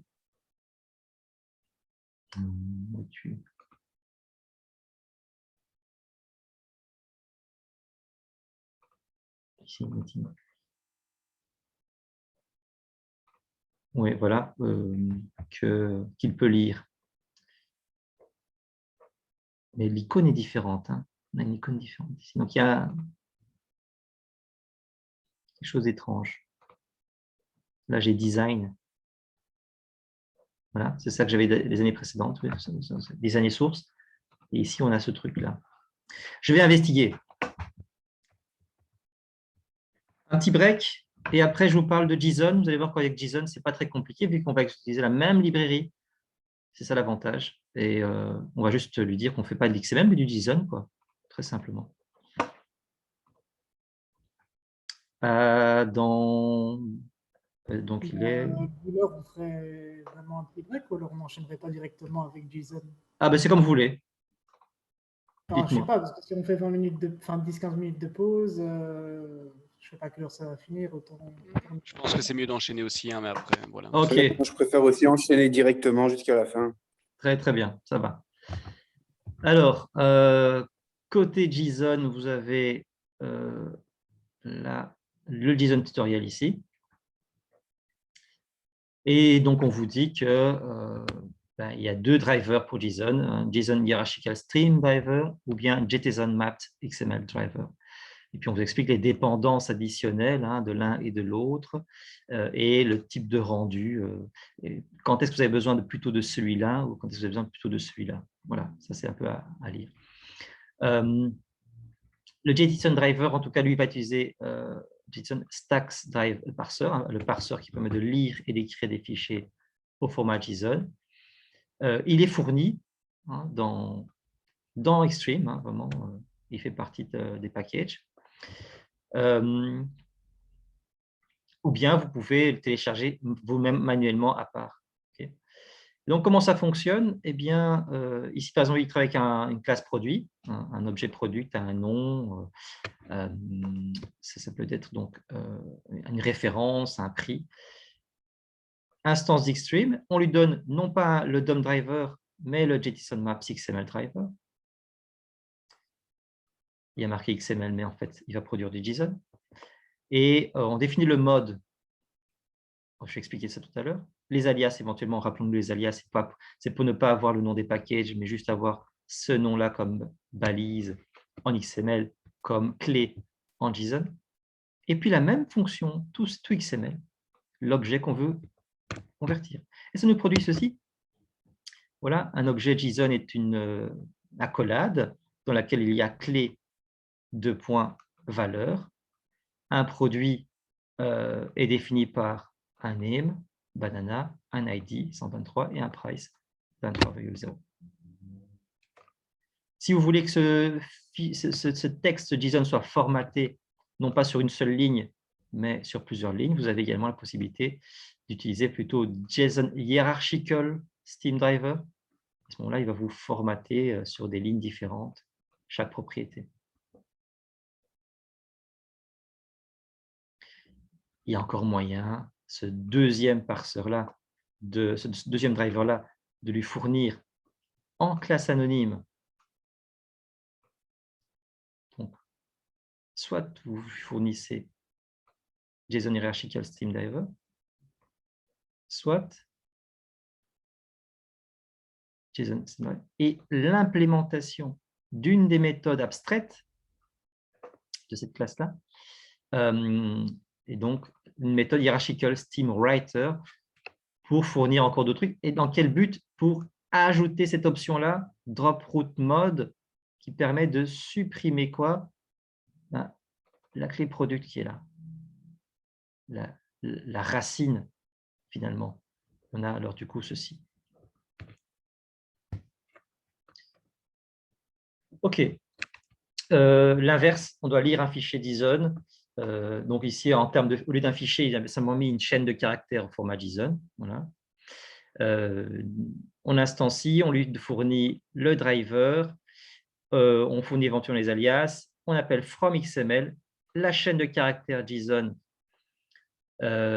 ou bien, rappelez-vous, on peut aussi fournir l'adresse, un reader d'un fichier, et ça nous donne un objet qu'on convertit ensuite. On voit ici qu'il peut accéder au nom du produit, et il obtient bien banner.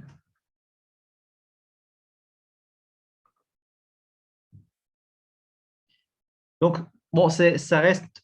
Après, il y a beaucoup de configurations qu'on pourrait utiliser encore si on va pousser plus loin l'étude du writer ou du reader.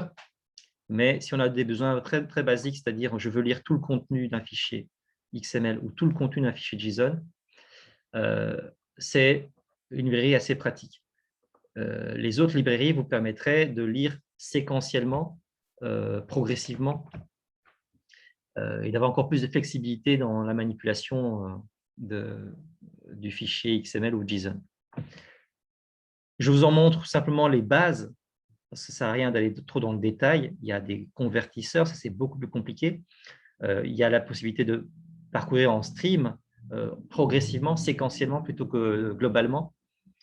Et puis il y a toute une API de persistance qui permet vraiment de savoir comment faire pour, partant d'une classe, ici par exemple l'auteur, une classe auteur avec un nom, constructeur, getter,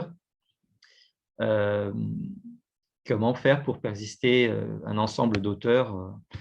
Voilà, on a maintenant file persistance stratégie, des classes comme ça qui permettent, en suivant certains frameworks, donc c'est ça le but d'une API, on suit une façon de faire, on va pouvoir obtenir le résultat attendu à la fin. Et donc là, je ne vous demande pas la maîtrise en profondeur d'Xtreme. Il y a plusieurs librairies qu'on va découvrir comme ça, simplement pour sortir un peu des librairies de base de Java. Eh ben, on verra, tiens, comment faire un PDF. Ah, tiens, comment faire un fichier JSON. Voilà, c'est un petit peu explorer 2-3 librairies, les bases, à vous d'aller plus loin quand vous en aurez besoin dans le cours suivant, le cours de gestion d'applications graphiques, et encore plus tard dans le cours de web, où à ce moment-là, vous avez besoin d'API pour les emails, d'API pour les images, plein d'autres choses. Alors, ça, c'était le vœu pieux que je vous m'étais donné. Ah, CSV. Je voulais aussi qu'on puisse jeter un coup d'œil sur la lecture de fichiers CSV. Vous avez Apache pour ça. Apache Commons CSV. Voilà, donc de nouveau, on pourrait très bien aller sur le site d'Apache CSV, Apache Commons CSV. Vous avez un tutoriel, vous téléchargez la librairie, et puis vous l'ajoutez, donc soit les binaires, soit avec le code source, et vous l'ajoutez dans Eclipse, dans le build path. Mais on ne fait plus comme ça. On pourrait, mais il est plus pratique d'utiliser Maven. Mais donc, je dis ça pour que vous n'oubliez pas que, OK, Maven, ça nous permettra de trouver, de télécharger on va tout de suite le faire, en ajoutant la dépendance dans le fichier POM. XML. Ce fichier POM, pour qu'il soit là, je dois convertir mon projet. Je ne suis pas dans le bon. Si jamais j'ai déjà créé mon projet Data Access, je le convertis en projet Maven. Ça se passe dans Configure. Voilà. Convertir, il n'est plus là maintenant, mais voilà. Souvent, on ne sait pas où il est, c'est la commande Configure. Mais je pourrais très bien créer un nouveau projet, commencer dès le début, nouveau projet Maven. À ce moment-là, il est déjà prêt, il y a déjà un fichier POM XML. D'accord ? Et si vous avez créé un projet Java normal, qu'ensuite vous pouvez le convertir en projet Maven. Ou bien vous partez directement sur Maven. Plus tard, on va directement aussi partir sur un projet Spring. Okay, on va explorer ces 3 techniques-là. On a déjà vu Java Project, on voit maintenant Maven Project. Et puis, la semaine prochaine, on fera un Spring Starter Project. Maven Project, créer un simple. Voilà. Si je ne lui dis pas ça, à l'étape suivante, il me dit, mais oui, mais basé sur quoi? C'est-à-dire que Maven me propose plein de modèles de projets, d'applications, tout un ensemble de types d'applications. Applications web pour Spring Boot, Spring, application web app. Il y a plein de profils différents pour créer un plugin, etc. Donc, je n'ai pas envie, je dis, je veux un simple projet. Du coup, il me dit, voilà, quel est le nom de ton entreprise, quel est le nom de ton projet, la description, etc. Est-ce qu'il a un projet par an? Dans ce cas-là, tu mettras son ID. Donc, je ne vais pas le faire maintenant, je le referai la semaine prochaine, mais c'est juste pour vous dire, ça nous permet d'avoir dès le départ un projet avec un fichier POM XML, dans lequel ensuite, il ne suffit plus que de ajouter la balise dependencies et nos dépendances. Voilà Apache Common CSV. Je peux donc mettre plusieurs dépendances. Là, j'ai mis Stream, Xstream et Common CSV. Je sauve et en sauvant, il télécharge. Et voilà.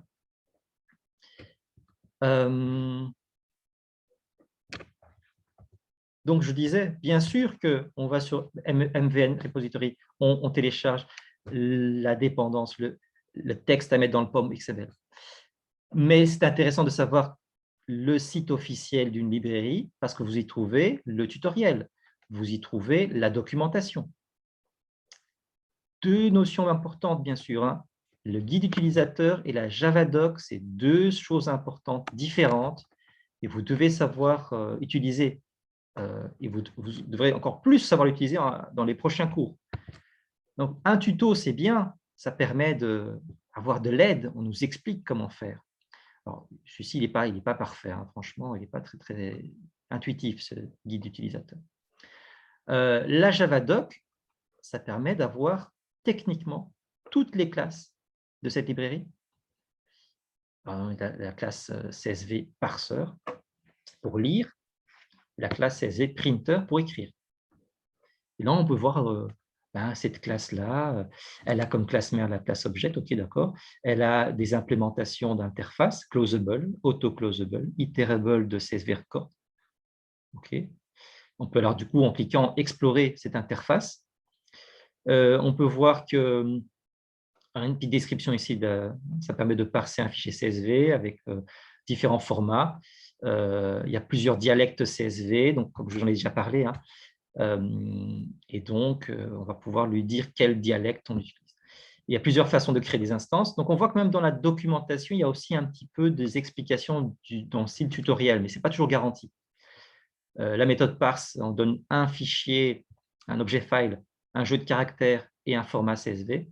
Ou bien on donne l'adresse du fichier, le format CSV qu'on veut, l'adresse en URL, le jeu de caractères, voilà, 3 méthodes surchargées. Et on obtient un truc qui est itérable, CSV record, donc chaque ligne, pour rappel, le fichier CSV, où es-tu? Tu es là.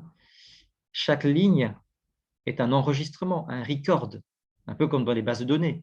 Okay. Donc, à chaque fois que je fais un tour de boucle, je vais itérer sur les CSV record. C'est ça que ça veut dire. Je pourrais donc écrire une boucle for. Quand je vais parser in c'est quoi? C'est mon objet en input-output, hein, mon reader. Quand je vais parser mon file reader, eh bien, je vais pouvoir le parser ligne par ligne, obtenir à chaque fois un record. Et ce record-là, je vais pouvoir le récupérer. Donc, dans le record, je récupérais l'ID, le nom, parce qu'il y a les identifiants ici au-dessus. Mais avant de pouvoir faire ça, je vais dire, voilà, je crée une instance de file en mettant l'adresse du fichier, et puis je donne cette instance de file à mon parse, CSV parser parse, et je donne le format. Je veux un fichier CSV au format RFC 4180, qui est un format typique. Vous avez un lien ici pour vous dire, tiens, ça ressemble à quoi ce format-là?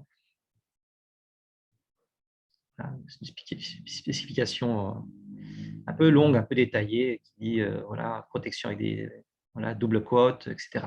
Je vous ai résumé ça très vite tout à l'heure. Ou bien vous dites, je veux un format Excel, le même que le programme Microsoft Excel produirait. Voilà. Et donc là, vous avez votre objet parseur qui est prêt. Il n'a pas encore lu le fichier. Vous avez juste créé une instance d'un parseur qui va parcourir un fichier. Et c'est grâce à la boucle for que votre objet parseur, ici, va, à chaque tour de boucle, produire un CSV record. Dans la boucle, vous avez donc CSV record qui est une ligne du fichier. Si vous ne voulez pas faire de boucle, vous ne voulez pas parcourir ligne par ligne, vous pouvez faire un get records et là, vous récupérez tout d'un coup dans une array list de CSV record. Et vous parcourez du coup par après votre array list avec votre itérateur d'array list ou votre boucle for si vous préférez. Est-ce que ça c'est bien clair? Parce que donc deux façons de parcourir un fichier. On parcourt ligne par ligne avec un parseur qui se base sur un reader, qui utilise un reader de fichiers, ou bien on lit tout d'un coup dans une array list avec get records.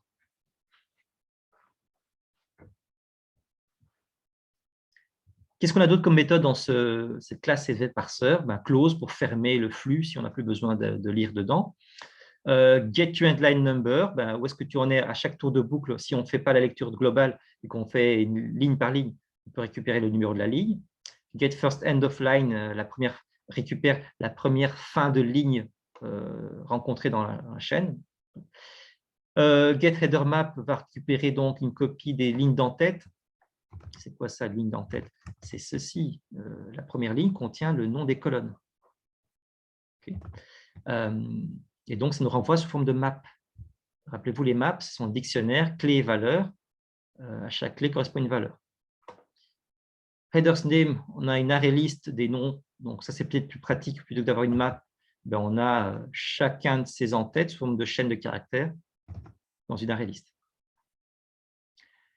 Record number, le numéro de l'enregistrement, donc finalement de la ligne que vous êtes en train de récupérer.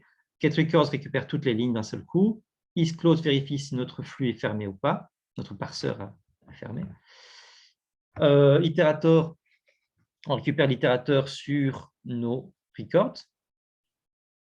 Les méthodes parse surchargées. Allons voir notre printer. Donc, pour écrire,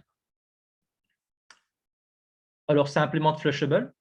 Alors, Flushable, c'est une interface qui dit que est flushable, ce qui peut être donc envoyé dans un flux de sortie. Avec l'interface Flushable, en fait, elle implémente elle est implémentée par toutes ces classes-là. Tout ce qui est output string, writer, voilà. Flushable, c'est une destination c'est la destination de données qui doivent être flushées, qui doivent être écrites. Flusher, c'est tirer la chasse, en fait. Le tampon, vous écrivez dans un tampon, et à un moment donné, le tampon, il faut l'envoyer pour qu'il l'écrive in fine dans le fichier. Ça, c'est uniquement pour les fichiers, mais vous pouvez très bien envoyer vers autre chose que des fichiers. Hein. Vous envoyez vers un autre serveur, vous envoyez vers une imprimante, etc. Mais vous faites flush, vous libérez le tampon pour que ça aille vers la destination, la sortie. Et il faut juste une méthode flush. Donc, en gros, notre CSV printer qui implémente Flushable aura une méthode flush qui permettra d'écrire. C'est flush qui écrit. Parce que l'interface impose ça. Donc, imaginons ici qu'on est… Donc, on instancie différemment ici le parseur, le printer. On l'instancie comme n'importe quelle classe, new CSV printer. Et on lui donne en paramètre un file writer avec l'adresse du fichier. Et en deuxième paramètre, le format Excel. Ça nous donne une instance d'un printer, d'un CSV printer. Il n'a toujours pas écrit dans le fichier. Pour écrire, on fera print record. On écrit une ligne. La première ligne, c'est toujours celle qui contient les en-têtes. Donc, on écrit les en-têtes de notre fichier CSV. On peut en mettre autant qu'on veut. Et puis, les lignes suivantes, ce seront les données. Il faut faire attention à faire autant d'éléments qu'il y a dans les en-têtes. Là, j'ai 5 en-têtes, donc j'aurai ici 5 éléments également à écrire. Je peux écrire une ligne vide, println, dans mon fichier CSV. Et tout ça dans un try-catch, évidemment, puisque comme je fais une entrée-sortie, ben, je risque d'avoir une exception. Ça imprime ceci en résultant. Par défaut, vous voyez que ça met virgule comme séparateur. Donc, la configuration qu'on devra faire, ce sera de dire ben, le séparateur, ce n'est pas une virgule, mais un point-virgule, des tas de choses comme ça. Donc, un seul constructeur, on lui fournit un appendable. C'est quoi un appendable? On a vu qu'il lui a donné un FileWriter. FileWriter est un appendable. Si je regarde ce que c'est qu'un appendable, eh bien, on va me dire que ben, c'est tous ceux qui peuvent auquel on peut ajouter une séquence de caractères, le buffer writer, les caractères buffer, les file writer, les filter writer, tout ça, c'est des appendables. La string builder également est un appendable. Donc, je pourrais très bien, je reviens ici, je pourrais très bien avoir un CSV printer qui ne va pas imprimer dans un fichier, mais qui va imprimer dans une chaîne de caractères. Si je lui donne ici un string builder, je vais envoyer tout mon contenu dans une chaîne de caractères. OK. Donc, c'est tout ce qui est possible à faire. Et puis, qu'est-ce qu'il y a comme méthode? Close, de nouveau, pour fermer le flux. Flush, pour libérer tout ça vers l'écriture finale. Get out, ben, ça nous renvoie l'appendable en question. Print, ben, ça imprime la chaîne de caractères à la ligne en cours. Print comment, on veut écrire une ligne de commentaire. Print une ligne vide. Print record, un enregistrement. À ce moment-là, il faut respecter autant d'éléments qu'il y a qu'on veut créer dans l'enregistrement. Print records, on peut lui fournir une collection, une liste de print records itérables. Voilà. Donc, ça, c'est les deux classes principales, CSV Printer, CSV Parser. Mais alors, CSV Format nous permet également, on l'a vu, de définir les formats avec des constantes prédéfinies. Excel, par exemple, ou bien un format CSV MySQL, Oracle. Et on peut même créer un parseur à partir de CSV Format. Je crée un objet parseur, mais je commence par CSV Format. Je dis que le format est un format Excel, et de là, je fais parse et je lui donne un reader, et ça me donne un parseur. Pour rappel, avec CSV parseur, ce qui nous était suggéré, c'était d'écrire, je pars de CSV parseur, je fais parse. Je donne mon file reader ou mon file, et puis je donne le format en deuxième paramètre. Deuxième solution, je pars du format et je fais parse. Et je donne le reader. Toutes ces deux méthodes-là me donnent un CSV parseur. Alors, comment faire pour configurer le format? On peut par exemple dire, à partir d'un CSV format, dire là, je veux que les lignes, les chaînes de caractères nulles soient converties en not available. C'est-à-dire que si un objet a une chaîne de caractères nulle, je mettrai dans le fichier CSV la chaîne n par a. Vous mettez ce que vous voulez. Et puis, je veux aussi ajouter autre chose. Je veux ignorer les espaces avant-après les valeurs. Donc, si éventuellement, dans votre fichier, où il y a des choses de ce genre-là, il va trimer, il va effacer les espaces blancs. Vous voulez définir des en-têtes. With header, vous dites le nom de vos en-têtes. Et donc, on pourra par exemple dire, je veux parser un flux, un reader, avec ces en-têtes-là, au format CSV. Et là, vous obtenez un CSV parseur, mais qui est configuré comme ça. Une fois que vous avez votre parseur, vous pouvez faire du coup…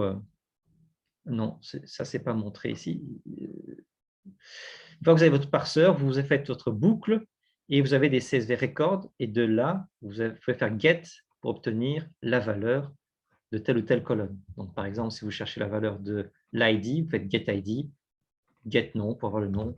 Et vous mettez donc le nom de l'entête en paramètre. Donc, en disant il y a des entêtes col 1, vous faites get col 1, ça marchera. Mais il faut avoir donné les entêtes au départ.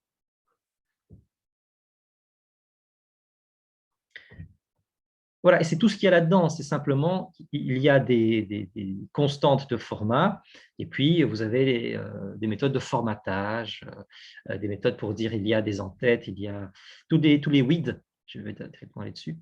Tous les WID permettent de configurer. Allo duplicate headers name. Il peut y avoir plusieurs entêtes qui ont le même nom, c'est autorisé. Allo missing column names. Il peut y avoir des noms de champs manquants. Allo auto flush pour autoriser à ce qu'il fasse un flush automatique à la fermeture.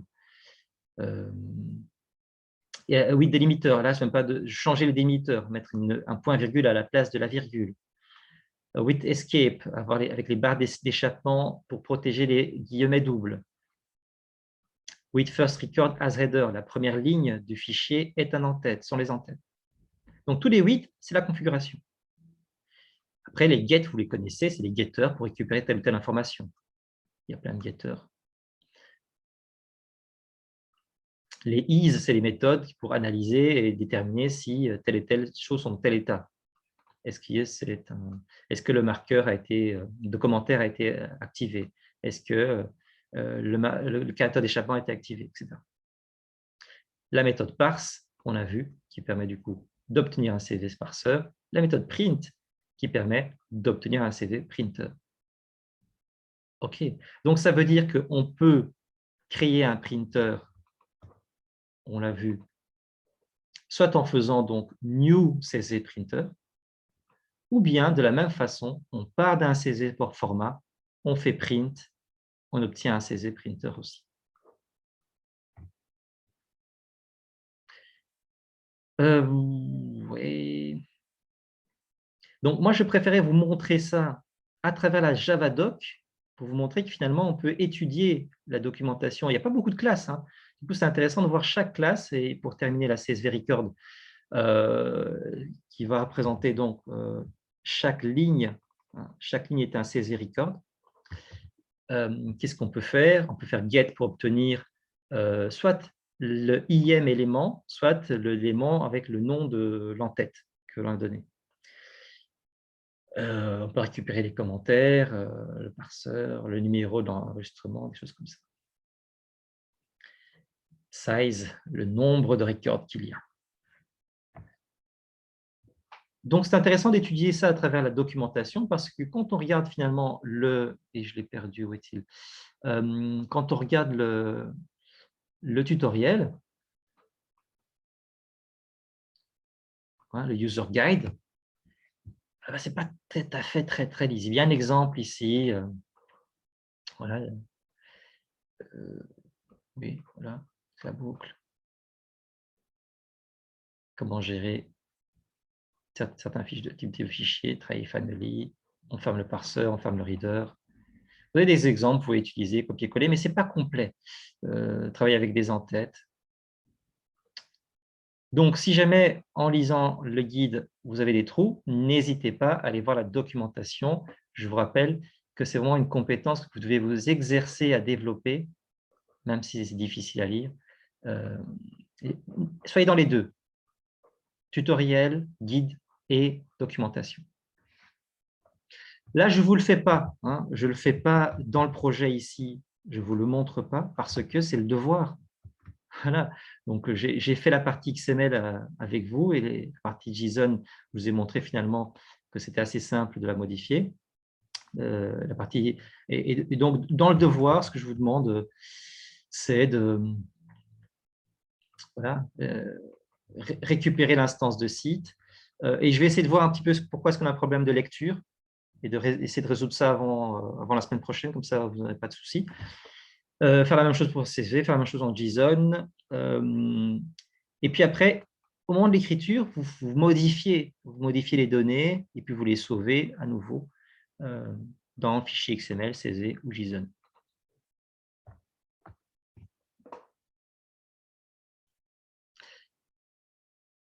Voilà, donc ouais, c'est ce qu'on a fait. J'avais peur effectivement qu'on n'ait pas le temps de faire ce que j'avais prévu ici. C'est pour ça que je me suis dit, je vous donne la vidéo, comme ça on est sûr d'avoir l'injection de dépendance qui, j'espère, est claire. Il y en a une deuxième qui est de cours.fr, qui est un très bon site. Hein. Si jamais vous n'avez pas tout compris sur la première, n'hésitez pas à regarder la deuxième qui vous présentera un autre projet, un autre exemple qui apportera d'autres notions. Elle dure à peu près la même durée, c'est aussi 1h03 comme ça, donc pas très très longue. Il y a d'autres notions connexes intéressantes. Voilà, comme ça, avec différents points de vue, ça peut vous aider à comprendre ça. Et la semaine prochaine, on implémente ça dans notre framework Spring. Hein, on fera ça la semaine prochaine et on terminera notre architecture 3/3 avec ça. Ça va? Donc, pour aujourd'hui, on a vu à quoi servait Maven. Ça nous fait une arborescence de projet, ça nous permet d'ajouter une librairie, de ne plus le faire manuellement, mais avec un fichier de configuration. Et on a sérialisé les données. Excusez-moi, monsieur. Oui. Tout ça, il faut faire par rapport au projet MyLibrary ou pas? Oui, C'est idéalement. un autre, ou ce que là vous demandez, le devoir que vous demandez, là, c'est encore autre chose. C'est rien à voir avec le. On ne doit pas l'implémenter dans MyLibrary, c'est ça que je. MyLibrary, on n'aura pas le temps de terminer vraiment comme je veux, mais ce n'est pas grave. Il nous reste 3 cours. Je pense que ce qui est important, c'est quand même que le projet il est censé nous aider à implémenter toutes les notions théoriques dans un projet d'ensemble. Voilà, je trouve que il faut aussi faire la part des choses entre avoir un projet terminé et avoir les notions vues, se préparer à l'examen, puisque vous aurez toujours le temps de voir des projets dans le cours de gestion graphique et dans le cours de web. Voilà. Ce cours-ci a très peu de place pour un projet complet, parce qu'il y a beaucoup de notions, beaucoup de choses qu'on a vues. C'est parce qu'en plus, vous avez mis ici hier qu'on devait rendre le projet, enfin dans les travaux. Bon, j'ai peut-être oublié de changer une date ou quoi. Ah, ok. C'était juste pour savoir. J'ai mis une date de remise aujourd'hui. Hier soir. Non, aujourd'hui. 3 cours. Le 18. C'est hier soir. Hein. Oui, c'est ça. Hier 10 soir. heures avant. Oui, eh bien, si moi j'avais mis quelque chose. Non, parce qu'ici, on peut voir qu'il y a la phase 1, phase 2, phase 3. Et oui. C'est juste pour savoir. Hein. Je demande juste. Hein. C'est une bonne question. Tout le monde est censé m'avoir remis la phase 1 pour hier. Ça, c'est vrai. Voilà, tout le monde. Mais la phase 2, la phase 3, je suis en train de laisser tomber parce que je dois penser à vous, que vous soyez prêts pour l'examen, que les notions soient vues, plutôt que le projet soit entièrement fait. Ouais, donc on doit plus se concentrer sur ce que vous nous montrez maintenant que sur le projet, quoi. Oui, vous devez vous concentrer sur, OK, est-ce que je suis prêt pour l'examen? C'est pour ça que j'avais prévu aussi un petit peu de révision, mais ce sera pour la semaine prochaine. Hein, ce que j'ai mis ici, préparation d'examen, ce sera pour la semaine prochaine. Donc, ces 3 cours, comment ça va se dérouler l'examen exactement? Ben voilà. Oui, il est quand en fait exactement, et voilà. C'est marqué là, préparation à l'examen. Dans cet examen blanc, vous allez pouvoir voir un petit peu un exemple. Il n'y a pas Spring encore dedans. J'en mettrai un deuxième dans lequel il y a Spring.